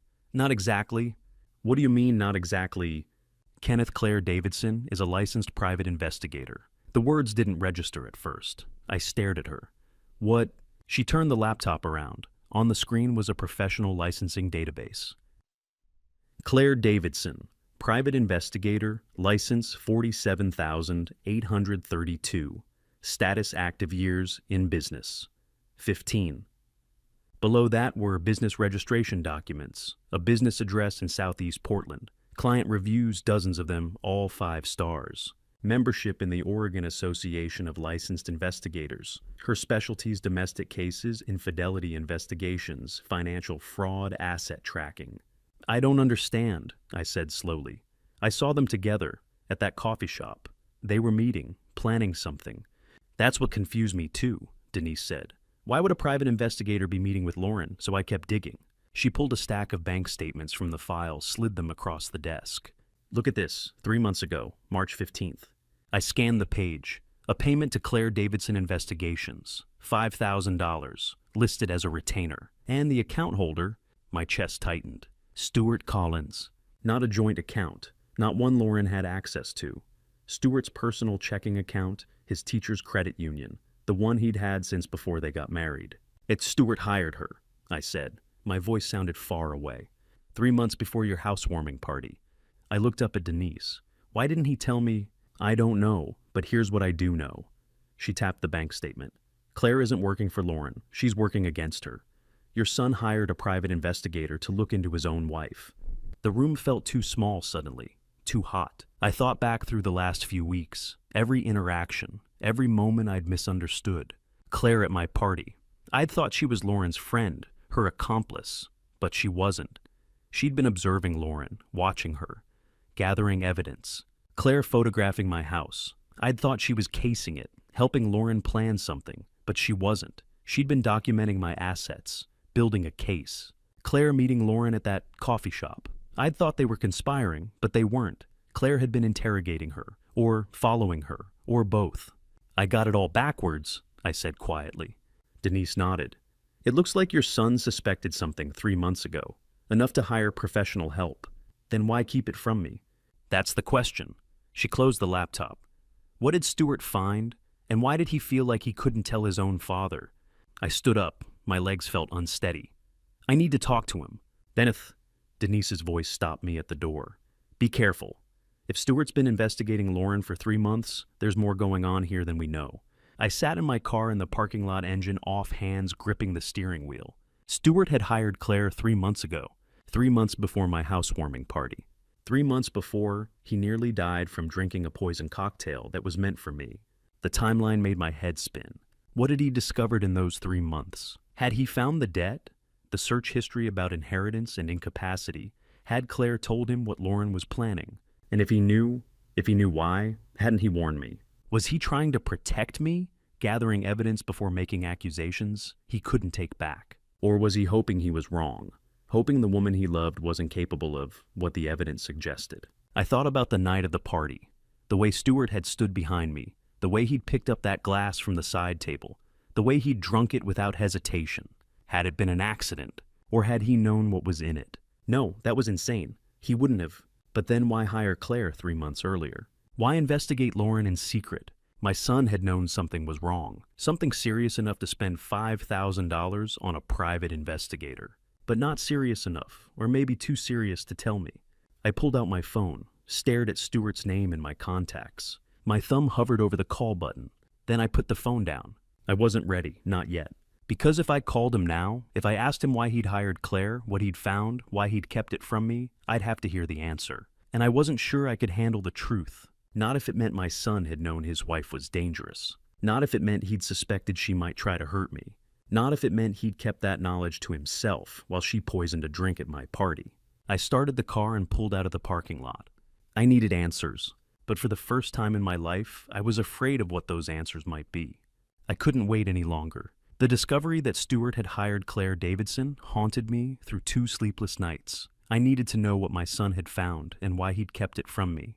2 days after meeting with Denise, I found myself sitting in my car outside Lincoln High School, where Stuart taught English to juniors and seniors, trying to figure out how to start a conversation I didn't know how to have. The lunch bell rang at 12:30. Students poured out of the building laughing, shouting, heading for the parking lot or the food trucks parked along the street. I watched them feeling old, feeling out of place. Then I saw Stuart. He came through a side door carrying a canvas messenger bag heading for his car. He didn't see me until I got out and walked toward him. He stopped. "Dad, hi, son." His face shifted confusion, then worry. "What are you doing here? Is everything okay? I need to talk to you. Just a few minutes. Can we grab coffee?" He checked his watch, hesitated. "Okay, there's a place on the corner. I have 30 minutes. The coffee shop was small, local, the kind with mismatched furniture and student art on the walls. We ordered at the counter, sat down at a table near the window. Stuart set his bag on the floor, wrapped his hands around his cup. "What's going on? You look worried." I didn't know how to start, so I just said it. "Stuart, I need to ask you something. Have you noticed anything unusual about Lauren lately?" His face went blank, then defensive. "What do you mean?" "That the financial pressure changes in behavior. Anything that seems off." "We're fine, Dad." His voice was careful, guarded. "Why are you asking?" "I'm just concerned, after what happened at the party." "The doctors said it was some kind of drug interaction." He said it too quickly. "A freak accident." I leaned forward. "Was it?" Stuart went still, stared at his coffee. The silence stretched too long. "What else would it be?" he said finally. I wanted to ask him about Claire, about the $5,000 payment, about why he had hired a private investigator 3 months before my party. But something in his eyes stopped me. He knew something. I could see it. The way he wouldn't meet my gaze. The way his jaw was set. The way his hands gripped that coffee cup like he was holding on to something he didn't want to let go of. But he wasn't ready to talk, or didn't want to, or was protecting something he couldn't say out loud. I tried a different approach. "That night at the party," I said, "do you remember anything? Which glass did you drink from?" Another long pause. Stuart stared down at his coffee like he could find answers in it. "No," he said quietly. "I've tried to remember. It's just blank. I felt dizzy. Then I woke up in the hospital." "You picked up a glass from the side table," I said. "Do you remember why?" He looked up. Something flashed in his eyes, recognition. Fear I couldn't tell. "Does it matter which glass I drank from?" "It might." He stared at me for a moment. Then he checked his watch and stood up. "Dad, I really need to get back to class. We can talk about this another time." "Stuart." "Another time." His voice was firm, final. "Students are waiting." He grabbed his bag and walked out. I sat there alone, watching him through the window. Stuart crossed the street heading back toward the school. Then he stopped, pulled out his phone, made a call. I couldn't hear what he was saying, but I could see his body language. Tense, urgent, one hand pressed to his forehead like he had a headache, pacing in a tight circle on the sidewalk. Who was he calling? Lauren, Claire, someone else I didn't know about. He talked for maybe 2 minutes. Then he hung up, stood there for a moment, staring at the phone, and walked back into the school building. I sat in that coffee shop for another 10 minutes staring at my untouched cup. My son was hiding something. That much was clear. But what was he protecting? Me, by keeping secrets, by gathering evidence on his own, by hiring Claire Davidson 3 months before my party? Or was he protecting Lauren out of love, out of denial, out of some misplaced loyalty to a woman who might be trying to kill me? Or was he protecting himself from a truth too terrible to face, from the knowledge that his wife, the mother of his child, was capable of something unthinkable? I'd come here looking for answers, and I'd left with more questions, but one thing was certain. Stuart's silence was more dangerous than Lauren's schemes. Because if my son knew something and wasn't telling me, then whatever he'd discovered 3 months ago was either too terrible to share or too complicated for me to understand. Either way, I was running out of time. Lauren had tried twice, the poison drink, the sabotage ladder. She would try again, and if Stuart knew that, if he'd suspected it for 3 months and still hadn't warned me, then I couldn't wait for him to find the courage to speak. I had to act. Now, Denise Morgan called me 2 days later on a Sunday morning. I was in the garage pretending to organize tools when my phone rang. Her voice was tight. "Kenneth, I found something. It's worse than we thought. Can you come to my office right now?" I was there in 20 minutes. Denise had her laptop open, papers spread across her desk. She didn't say hello, just gestured for me to sit. I got access to Lauren's phone records, text message backups. There's someone else involved. My stomach dropped. Who? She turned the laptop around. On the screen was a text message thread. The contact name was just Christine. No last name. Christine Sinclair, 32 years old, lives in Seattle. Denise pulled up a driver's license photo. The woman in the picture looked like Lauren younger, sharper features, but definitely related. "She's Lauren's sister." I stared at the photo. I didn't know Lauren had a sister. Most people don't. They're not close publicly, but privately. Denise slid a stack of printed messages across the desk. These started 6 months ago. I picked up the first page. The earliest messages were from February 4 months ago. Christine had asked Lauren if she'd talked to that lawyer yet. Lauren said yes. Said the lawyer told her that if they could prove I was incapable of managing my own affairs, power would transfer to Stuart, and then through Stuart to her. Christine had asked what would happen if I didn't cooperate. Lauren's response made my blood run cold. There were ways to make someone look incompetent. My hands started shaking. The next set of messages was from March, 3 months before my party. Christine told Lauren she'd found a source, someone who could get what Lauren needed, but it would cost $800. Lauren told her to do it, said she could send the money. A day later, Christine confirmed she'd mailed it. No trail she'd written. Denise pointed at another document on her desk. "I traced that $800. Lauren sent it via money order. Christine used it to buy warfarin from an online pharmacy in Mexico." She showed me the receipts, shipping confirmation to Christine's address in Seattle. Then, a second shipping record. Christine had mailed a package to Lauren 1 week later. "She bought the poison," I said quietly, "and shipped it to Lauren." "Yes." I flipped to the next page. These messages were from late May, 2 weeks before my housewarming party. Christine had asked if Lauren received the package. Lauren said yes, said this Saturday my party would be the perfect opportunity.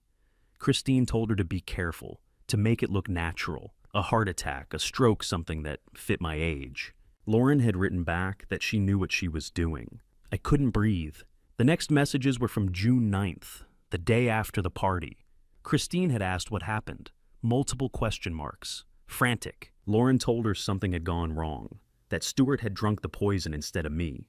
Christine's response, all caps disbelief, asked if Lauren was kidding, asked if Stuart was okay.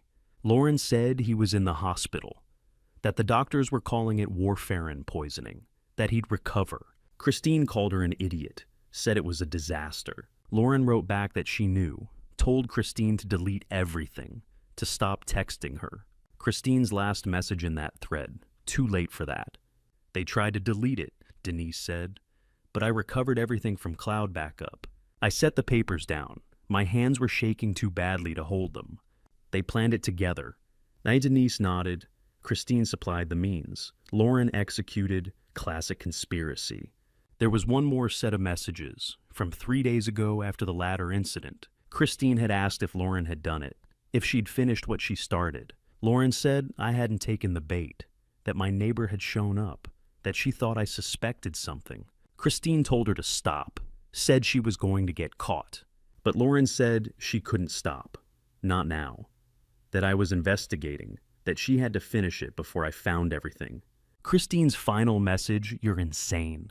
I looked up at Denise. My throat was tight. This is premeditated murder. Conspiracy to commit murder. Yes, and Christine's involvement means if we go to the authorities, both sisters will face charges. Do we have enough? Denise leaned back in her chair. For the police, absolutely. The text messages, the money order, the pharmacy records, the shipping confirmations, it's all documented. They can't explain this away. And for Stuart, she studied my face. That's your decision, Kenneth. You're his father. You know him better than I do. Will he believe this, or will he find a way to rationalize it? I didn't answer, because I didn't know. I drove home with a folder full of printed messages on the passenger seat. It wasn't just Lauren. Her sister had helped her, had found someone to sell them illegal drugs, had coached her through the planning, had known exactly what Lauren was going to do at my party, and had only been upset when the wrong person drank the poison. 2 sisters, one inheritance they had already spent in their minds, $320,000 in debt between the 2 of them, probably more. They had been planning this for months, since February at least, maybe longer. They'd bought warfarin from Mexico, shipped it across state lines, planned the execution down to the day and the hour. And when it failed, when Stuart collapsed instead of me, Lauren hadn't stopped. She'd tried again with the latter. And somewhere in Seattle, Christine Sinclair was waiting to hear whether her sister had finally succeeded. I pulled into my driveway and sat there engine off staring at that folder. I had everything now. The financial records showing Lauren's debt, the search history about inheritance and incapacity, the video of her sabotaging the latter, and now these messages proof that it was all premeditated, proof that she hadn't acted alone. The question was, what was I going to do with it? The social worker arrived on Thursday afternoon, 3 days after my meeting with Denise about Christine. I'd been expecting this. It was Lauren's next logical move, but seeing the government vehicle pull into my driveway still sent a chill down my spine. I opened the door before she could ring the bell. She was in her late 30s, professionally dressed, carrying a clipboard and wearing an official agency badge. "Mr. Collins, I'm Sharon Ellis from Adult Protective Services. We received a report of concern regarding your welfare. May I come in?" I'd prepared for this. "Of course, please." I led her into the living room and offered tea. She accepted, setting her clipboard on the coffee table as she sat down. I brought 2 cups from the kitchen and settled into the chair across from her. Sharon opened her folder. "I want to be direct with you. The report alleges several issues possible: self-neglect, confusion, memory problems, and unsafe living conditions. The reporter expressed concern that you may not be capable of living independently." I kept my voice steady. "I understand. May I ask who filed this report?" Reports can be submitted anonymously. Sharon said, her tone neutral but professional. "But I can tell you this came from a family member concerned for your welfare. My daughter-in-law, Lauren." Sharon's expression remained carefully neutral. "I can't confirm the source, but I'm here to assess the situation objectively." "I understand. Where would you like to start?" She stood. "A walkthrough of the home, if that's all right." I led her through each room. The living room was clean and organized, no clutter, no safety hazards. The kitchen was well stocked with fresh food, everything in its place. In the bathroom, medications were stored carefully in the cabinet, all properly labeled with current dates. Sharon photographed the medication labels and made notes. "You're on warfarin and several cardiac medications, all current prescriptions." "Yes, my cardiologist monitors everything." The bedroom was tidy. The bed made no issues. Sharon took notes throughout the entire tour. Back in the living room, she reviewed her clipboard. "Mr. Collins, your home is in excellent condition. I see no signs of self-neglect or unsafe living conditions." "Thank you. I should also mention that I have some documentation that might be relevant." I retrieved the folder I had prepared, knowing this day would come. Inside a recent medical clearance from Dr. Raymond Hughes, my cardiologist, dated 1 week prior. Results from a cognitive assessment, a mini mental state examination showing a perfect score of 30 out of 30. Financial records showing balanced bank accounts, bills paid on time, meticulous organization, property tax receipts, current insurance policies, home maintenance records. Sharon examined each document carefully. This is very thorough. Most people I visit aren't prepared with this level of documentation. I'm a retired architect. Documentation is a habit. The medical clearance and cognitive tests are particularly helpful. These show no signs of incapacity. She closed the folder. Mr. Collins, based on what I've observed today and the documentation you've provided, I see no evidence supporting the concerns in the report. I leaned forward slightly. Sharon, I need to tell you something. I believe this report was filed for purposes of retaliation. Her pen paused over the paper. Retaliation for what? May I show you something? It's relevant to this investigation. She nodded slowly. Go ahead. I opened my laptop and brought up the files I'd been carrying like a stone in my chest for weeks. First, the lab results from the whiskey bottle. This shows 450 milligrams of warfarin detected in a drink at my housewarming party. That's a lethal dose when combined with alcohol. Sharon's professional mask slipped slightly as she read the document. Next, the video from my phone. This shows Lauren loosening the bolts on a ladder and removing safety pins from the load-bearing joints. I played the footage. Sharon watched without speaking. Then the text messages between Lauren and Christine Sinclair, recovered from cloud backup. Planning, purchasing, the disaster after the party. Sharon read each one twice. Finally, the financial documents showing Lauren's $320,000 debt compiled by Denise Morgan's investigation. I handed her a timeline document, everything organized chronologically from February to the present day. Sharon set down her pen.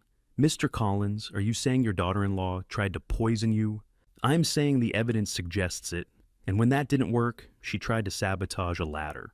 And when that didn't work either, she filed a false report with your agency to make me appear incapacitated. Have you contacted the police? Not yet. I've been gathering evidence, but yes, that's my next step. Sharon closed her notebook. Her professional demeanor remained, but something had shifted in her eyes.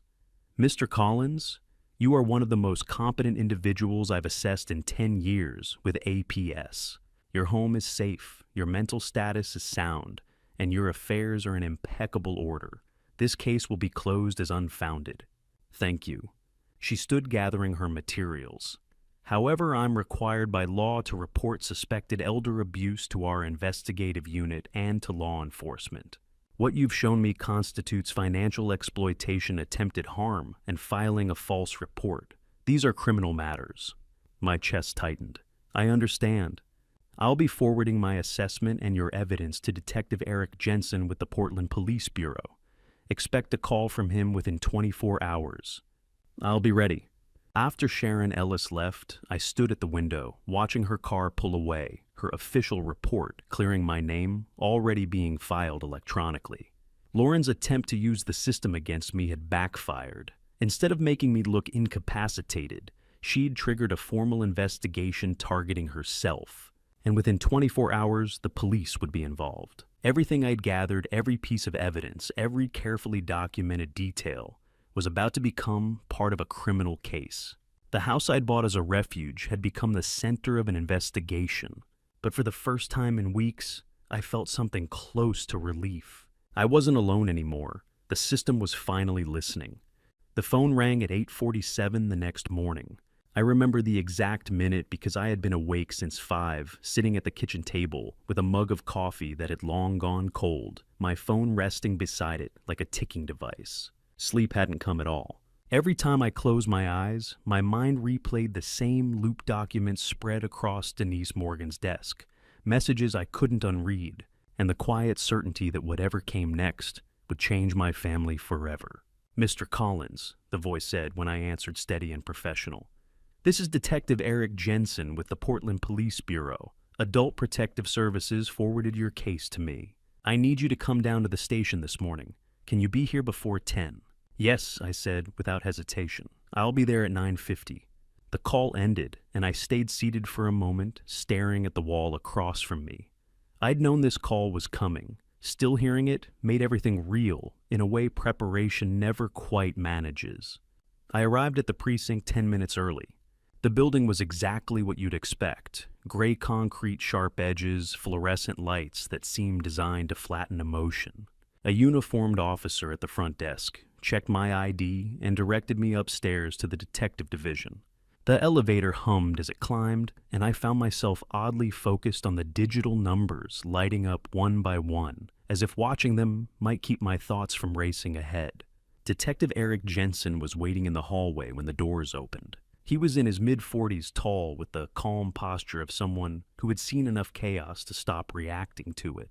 His handshake was firm, but not aggressive, his eyes attentive without being invasive. "Mr. Collins," he said, "thank you for coming in." He led me down a short corridor into an interview room. The space was intentionally uncomfortable, bare walls, a metal table bolted to the floor, recording equipment mounted discreetly in one corner. The chair I sat in felt rigid, angled just slightly wrong, as if designed to discourage lingering. Jensen took the seat across from me and opened a thick folder. "I've reviewed Sharon Ellis's assessment and the preliminary materials she forwarded," he said. "We're going to go through everything carefully and in order. This won't be quick." "I understand," I replied. "I've set aside the day." I'd come prepared. Years of architectural work had taught me that organization wasn't just helpful, it was persuasive. I placed my folders on the table, in the sequence I'd planned, each labeled clearly, each cross-referenced with dates and notes. Jensen worked through them methodically. First came the lab analysis from the whiskey bottle. He read silently for a moment, then spoke aloud. 450 milligrams of warfarin detected. Chain of custody documented. Testing protocol appears sound. He made a note, then moved on.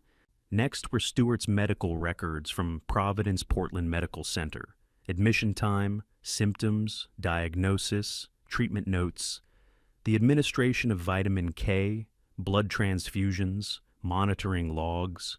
"Warfarin toxicity," Jensen said quietly, "in a patient with no prescription history." "That's correct," I replied. He nodded and continued. My prescription records followed. Refill dates, dosage. The medication log I'd kept for years. 6 tablets unaccounted for, he observed. "And no irregularities in your own dosing." "I'm careful," I said. "I have to be." The timeline came next. Lauren's visit to my house 3 days before, the party corroborated by text messages and calendar entries. The video footage from my phone followed clear timestamps, metadata, intact, showing her hands on the ladder, loosening bolts, disengaging safety pins. Jensen watched the clip twice without comment. Then came Denise Morgan's report. Credit summaries, loan rejections, search histories pulled from shared devices, queries that spoke to preparation rather than curiosity. The text message records between Lauren and Christine Sinclair came last. Jensen read through them slowly once, then again. His pen paused over the page more than once. Finally, he reviewed the financial trail money order, receipts, pharmacy records, shipping confirmations, and the witness statement from James Fletcher. When he finished, he leaned back slightly and closed the folder. "This is substantial," he said, "and it's unusually well documented." I gave a small nod. I spent my career making sure structures didn't fail because someone overlooked a detail. Jensen met my gaze. That attention to detail matters here. He tapped the folder once. "The next step is speaking with your son." My chest tightened despite expecting the words. "He doesn't know everything," I said carefully. "He needs to," Jensen replied. "He consumed the substance intended for you. That makes him both a victim and a witness. We'll need his account." I hesitated. "May I be present when you speak to him?" Jensen considered this for a moment. "Actually, that may help.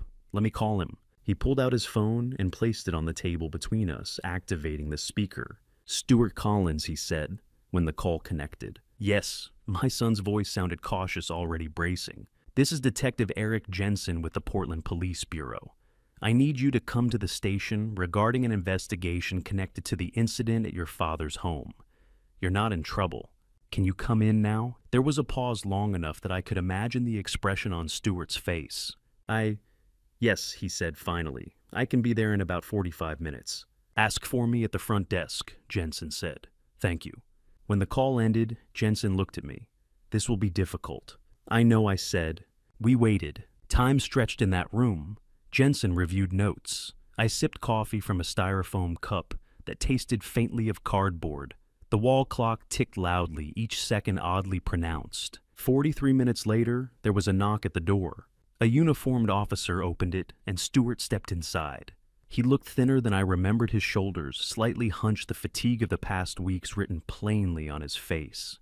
His eyes went to me first. "Dad?" he asked. "What's going on?" Jensen stood. "Please have a seat, Mr. Collins." Stewart sat slowly, his gaze moving between us. The room felt smaller, suddenly heavier. Jensen opened the folder again.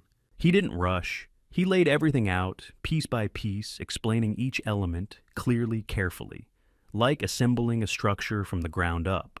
The lab findings, the missing medication, the financial pressure, the communications, the video. I watched my son as the weight of it accumulated. At first, disbelief flickered across his face. There has to be some mistake. Then confusion. That doesn't make sense. Then recognition, sharp, sudden. "The glass," he said softly. I drank Dad's glass. Silence followed. Stewart's breathing became uneven. His hands trembled where they rested on the table. Jensen's voice remained calm. "The substance was intended for your father." Stewart swallowed hard. "I could have died." "You came close," Jensen replied. Stewart looked at me, then tears welling. "I'm so sorry." I shook my head slightly, but words didn't come. Jensen leaned forward. "Stewart, before the party, did you observe anything unusual in your wife's behavior?" Stewart stared down at the metal tabletop. A tear dropped onto its surface, leaving a small, dark mark. After a long moment, he looked up. "I need to tell you something," he said. He glanced at Jensen, then back at me. "Can I talk to my dad alone?" "Just for a minute." Jensen hesitated, then nodded.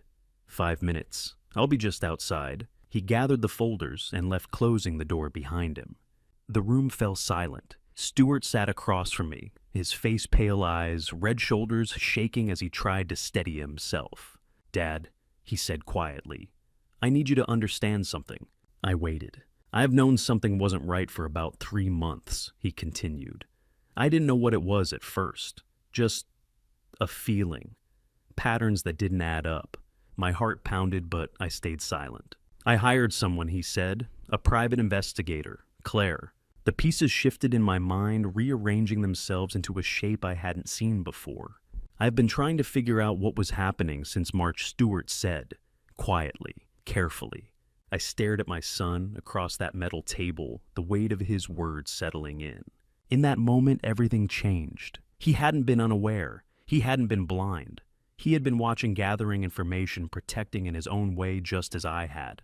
We had been working in parallel, neither of us knowing the other was doing the same. "Why didn't you tell me?" I asked softly.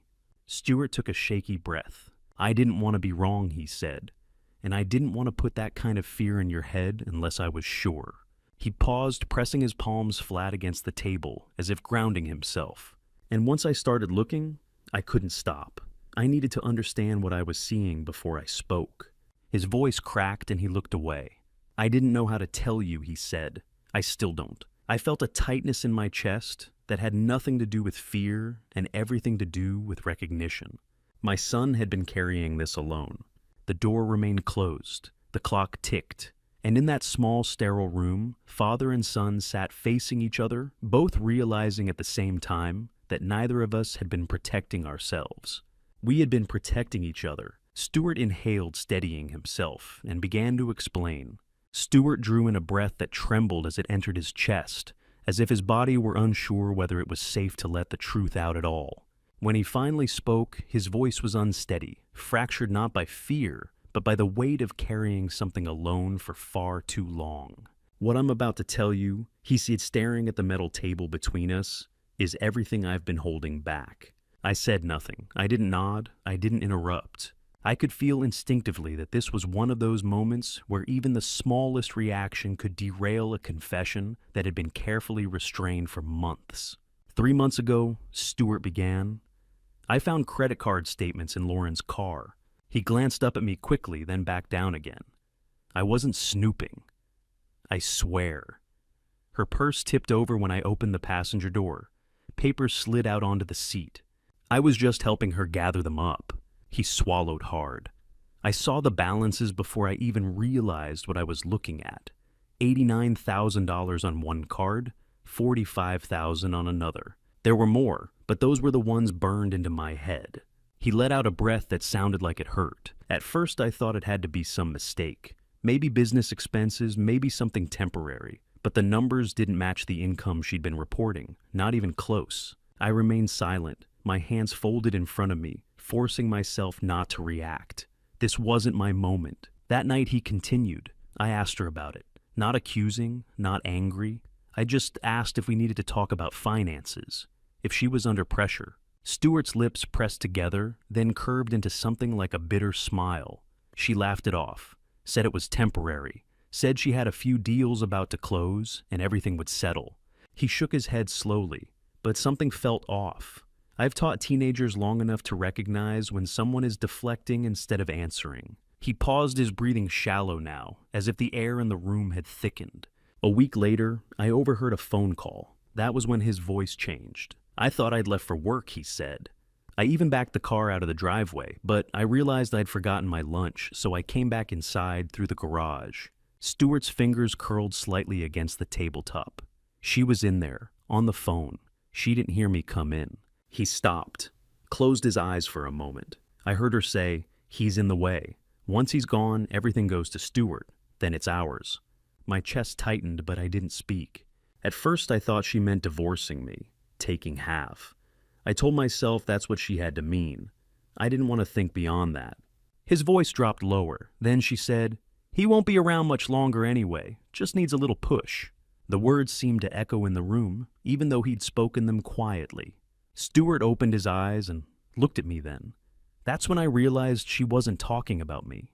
I felt my throat constrict, but I forced the feeling down. He wasn't finished. I stood there for maybe 10 seconds, he said. 10 seconds that felt like an hour. Then she ended the call and turned around like nothing had happened. Smiled. Asked if I'd forgotten something. His hands began to shake. I didn't say anything. I couldn't.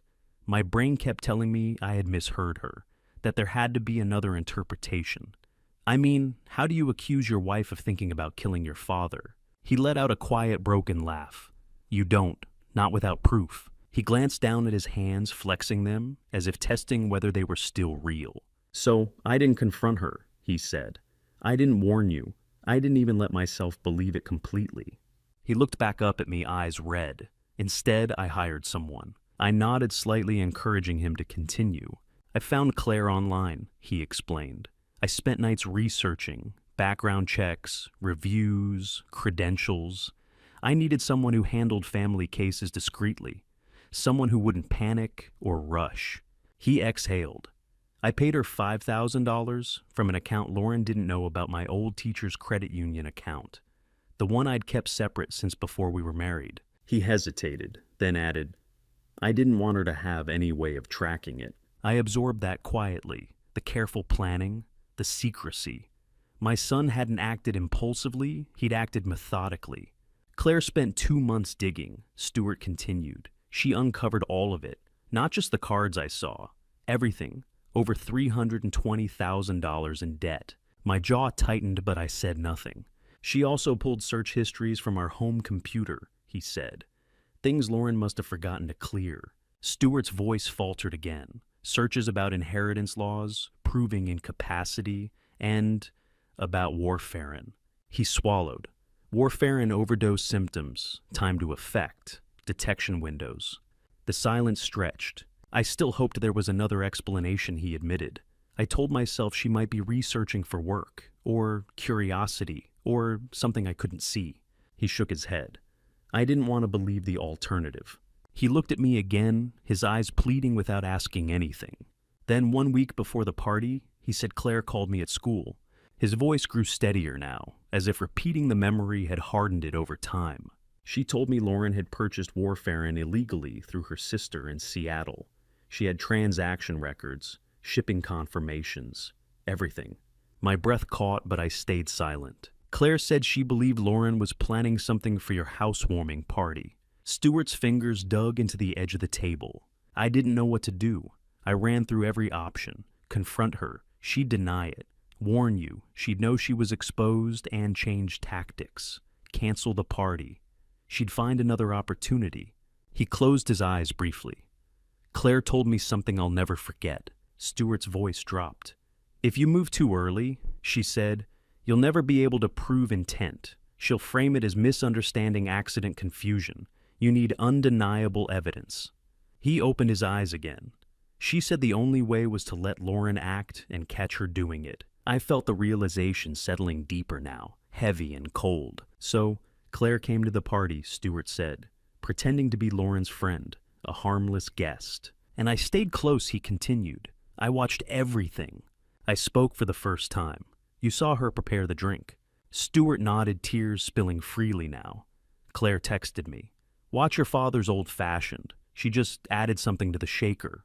He wiped at his face with the back of his hand. I moved closer. I saw her pour your glass. I saw her place it on the table, slightly apart with that napkin underneath. He inhaled sharply. Then Claire texted again. She added the medication. Don't let him drink it.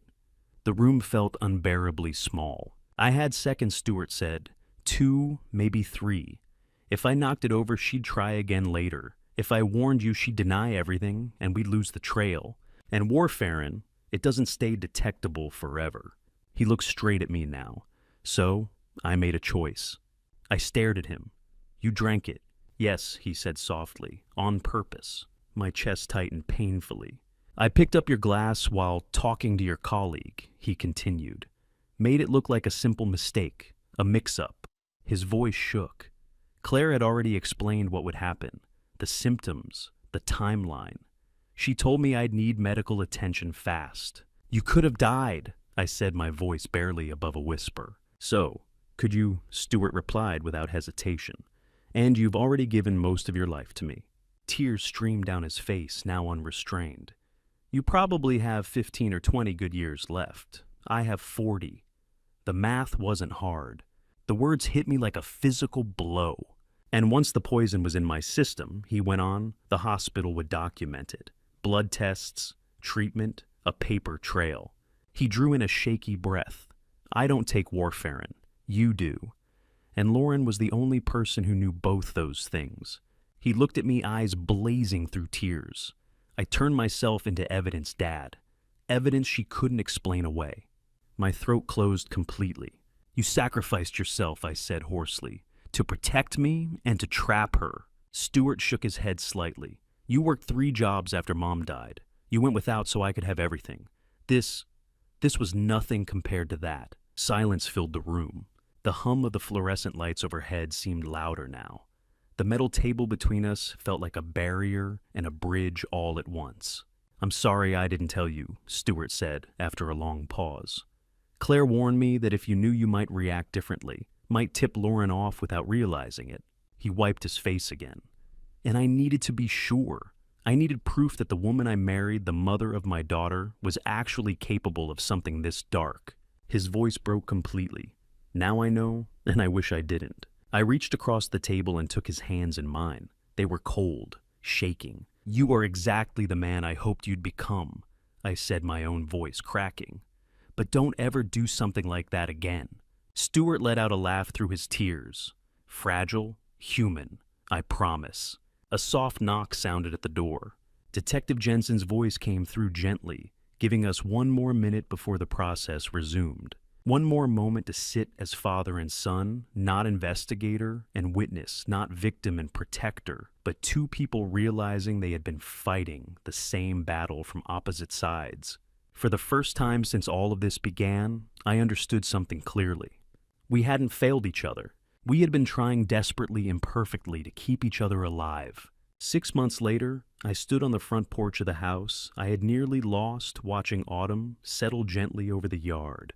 Leaves drifted down in slow spirals, covering the grass in shades of copper gold and deep red. The maple trees burned brightly against the pale October sky, and the oaks swayed with a calm confidence in the breeze. This was the first time I had watched a season change here without my body bracing for danger. For the first time since moving into this house, I felt unguarded. 6 months wasn't a long time on a calendar, but it was long enough for everything to feel different. Long enough for the noise to quiet, long enough for fear to loosen its grip, long enough for truth to become history instead of a wound still bleeding. I leaned against the porch railing and let myself look back. June had passed in a blur of interviews, paperwork, and conversations that drained me more than I expected. Detective Jensen moved quickly.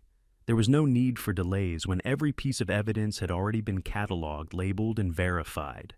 The investigation didn't crawl forward, it marched. Within a week, both Lauren and her sister Christine were taken into custody. The charges were extensive and sobering. To hear spoken aloud: conspiracy to commit attempted murder, elder abuse, financial exploitation, falsifying reports, obstruction. Christine faced additional counts related to illegal pharmaceutical possession and interstate conspiracy. Bail was denied to both too many red flags, too many reasons to believe neither would stay put if given the chance. I didn't attend the arrests. I didn't need to. By then the danger had passed, and I'd learned that closure doesn't always come from watching someone else fall. Sometimes it comes from realizing you're no longer the one being hunted. July arrived with its own kind of finality. Stewart didn't hesitate. He filed for divorce the moment his attorney confirmed it was safe to proceed. Custody hearings moved faster than I expected. The evidence was irrefutable, and Lauren didn't contest any part of it. Her focus was elsewhere on her defense, on minimizing damage, on survival. Stewart was awarded sole custody of Grace. For the first time in months, I saw relief settle into my son's posture. Not happiness relief, the kind that comes when a constant pressure finally lifts. He moved into a small apartment near my house, close enough that we could see each other every day if we wanted. Some days we did, some days we didn't. We were learning what proximity meant when it was chosen, not forced by fear. Grace adapted in her own quiet way. Children have a resilience adults underestimate. She asked questions when she needed to. She accepted answers when she was given them. She drew pictures. She slept through the night again. August brought negotiations. By then, the case no longer belonged to speculation or emotion. It belonged to documents and sworn testimony. Text messages laid bare intent. Medical records confirmed harm. Video footage established opportunity. Financial trails mapped motive. Claire testified calmly, professionally. Stewart testified carefully. I testified clearly. Lauren's attorney advised her to accept a plea rather than face a jury. Christine's attorney did the same.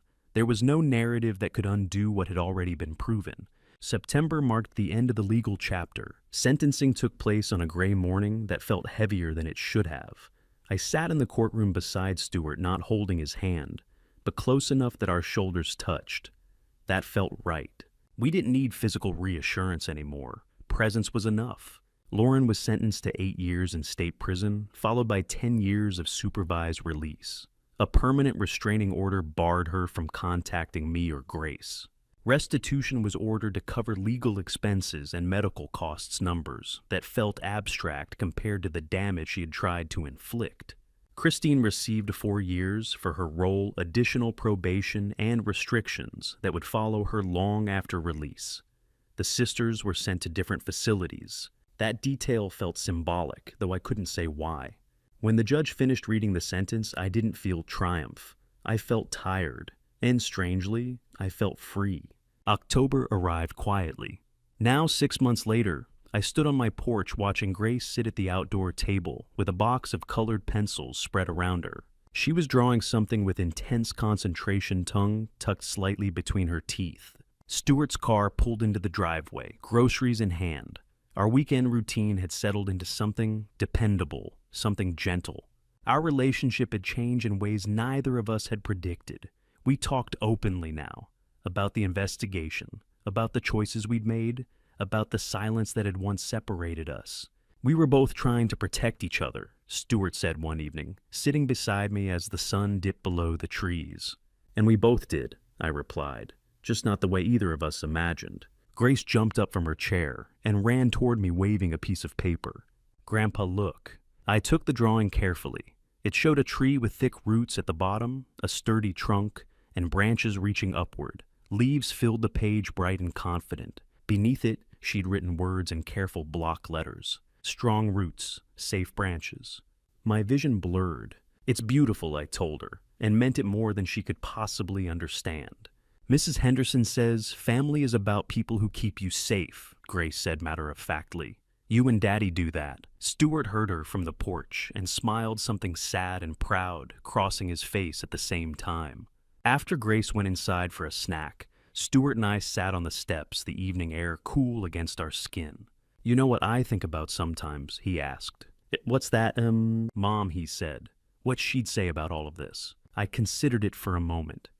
She'd say we did what family does. Stuart nodded. Even when it meant keeping things from each other. Especially then, I said gently. Though I hope we're done with secrets. Stuart looked at me serious. No more. We shook hands, half joking, half solemn. A contract made without paperwork. Life didn't return to what it had been before. It settled into something new. Claire remained part of my world, not intrusively, not urgently. We met for coffee now and then. A professional respect lingered between us, layered with something that might become friendship someday, or something else. There was no rush. After everything, time felt like a gift again. James Fletcher continued his weekly visits, always arriving with advice I hadn't asked for and solutions I hadn't considered. Together we upgraded the security system, not because I lived in fear, but because preparation no longer felt paranoid.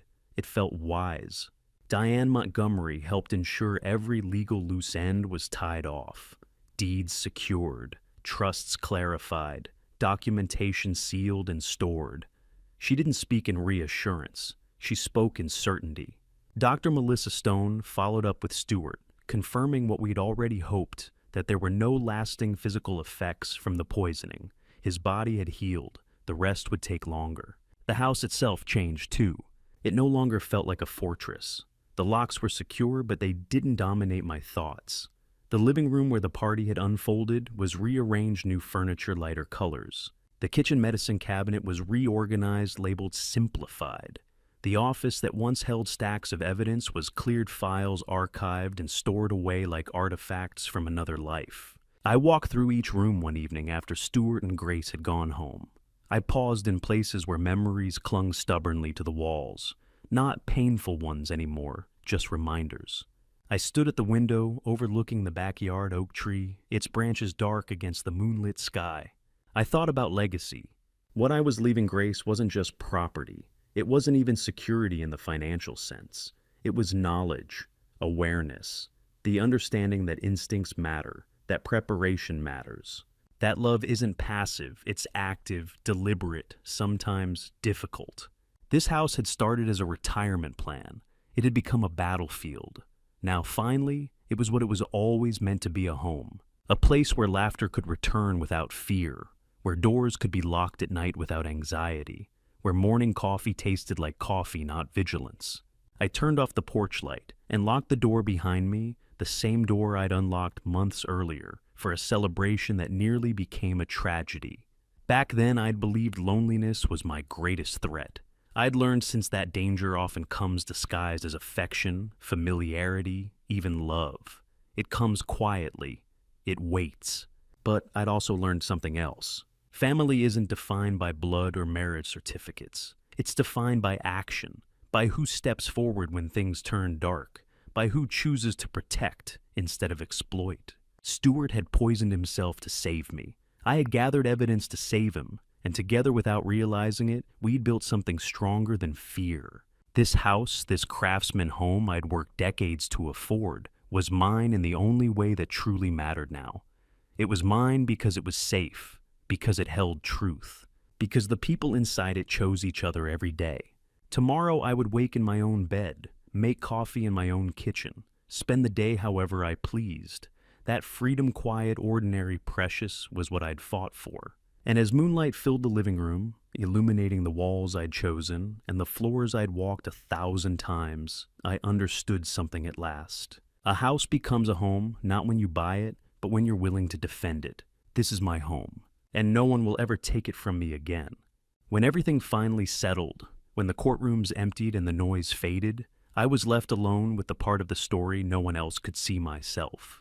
Not the man who survived, not the father who gathered evidence, not the grandfather standing on a quiet porch, But the man who missed the early signs, who trusted comfort more than clarity, who believed love alone could shield a life he had spent decades building.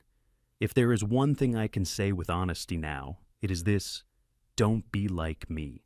Don't assume that time softens danger, or that familiarity makes intentions harmless. Don't mistake peace for safety. I learned too late that what threatens us most often arrives quietly, wearing a friendly face, speaking in the language of care. I used to think my mistake was being too kind. I know better now.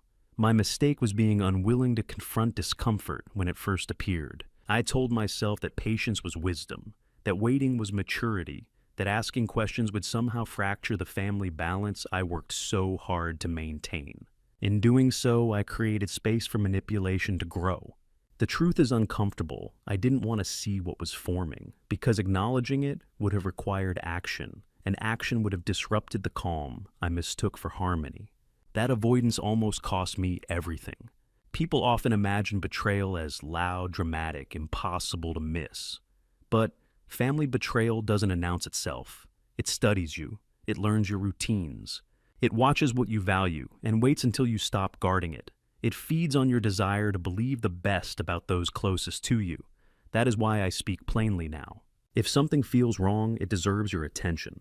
If a pattern doesn't make sense, it deserves documentation. Silence does not protect you, clarity does. This experience forced me to reconsider what responsibility really means. For years, I believed my role as a father was to step back, to trust that my son's life was his, to manage that interference would only diminish his independence. But there is a difference between respect and retreat. There is a difference between giving space and abandoning vigilance. I confused the two, and my son paid a price I will carry with me for the rest of my life. I don't say that to invite pity. I say it because accountability matters even when you survive. If you are listening and thinking this could never happen to you, I once thought the same. Education does not make you immune. Experience does not guarantee foresight. Manipulation targets trust, not ignorance. And trust, when unexamined, becomes a liability. This is not cynicism. It is stewardship of your life, your home, and the people who depend on you. There were moments during this ordeal when the weight of what I uncovered felt unbearable. Moments when the truth threatened to fracture everything I thought I understood about family. In those moments, I prayed not for punishment, not for revenge, but for clarity. I asked God to give me the strength to face what I didn't want to see and the resolve to act without hatred. Later, when I learned what my son had done to protect me, I thanked God again, not because the danger had passed, but because love had revealed itself through action rather than words. And when the quiet finally returned, I thanked God a third time for the chance to rebuild with open eyes instead of comfortable illusions. I want to speak directly to parents now. We often believe our duty is to provide comfort, to smooth the road, to protect our children from fear. But sometimes the greater gift is honesty. Not cruelty, not alarm, but truth shared with courage. Transparency builds stronger bonds than secrecy ever could. Silence creates gaps, and gaps invite misinterpretation. I learned that the hard way. Stuart and I learned it together from opposite sides of the same threat, each believing we were protecting the other by withholding what we knew. That kind of love is understandable. It is also dangerous. What saved us was not luck. It was evidence. It was preparation. It was restraint. Love alone did not save us. Love guided our choices, but discipline executed them. That distinction matters. If my story offers any guidance, let it be this: gather facts before you confront. Document before you accuse. And never assume that acting calmly means acting slowly. Calmness can coexist with urgency.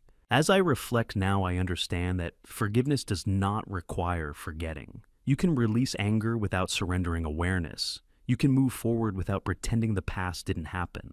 Healing lives in that balance between mercy and memory. I do not carry hatred with me, but I carry lessons earned at a high cost. They shape how I live, how I speak, and how I protect the people I love. I also want to address those who are older, retired, or living independently. You are not beyond risk. Independence and accumulated resources can increase visibility. This does not mean living in fear. It means living informed.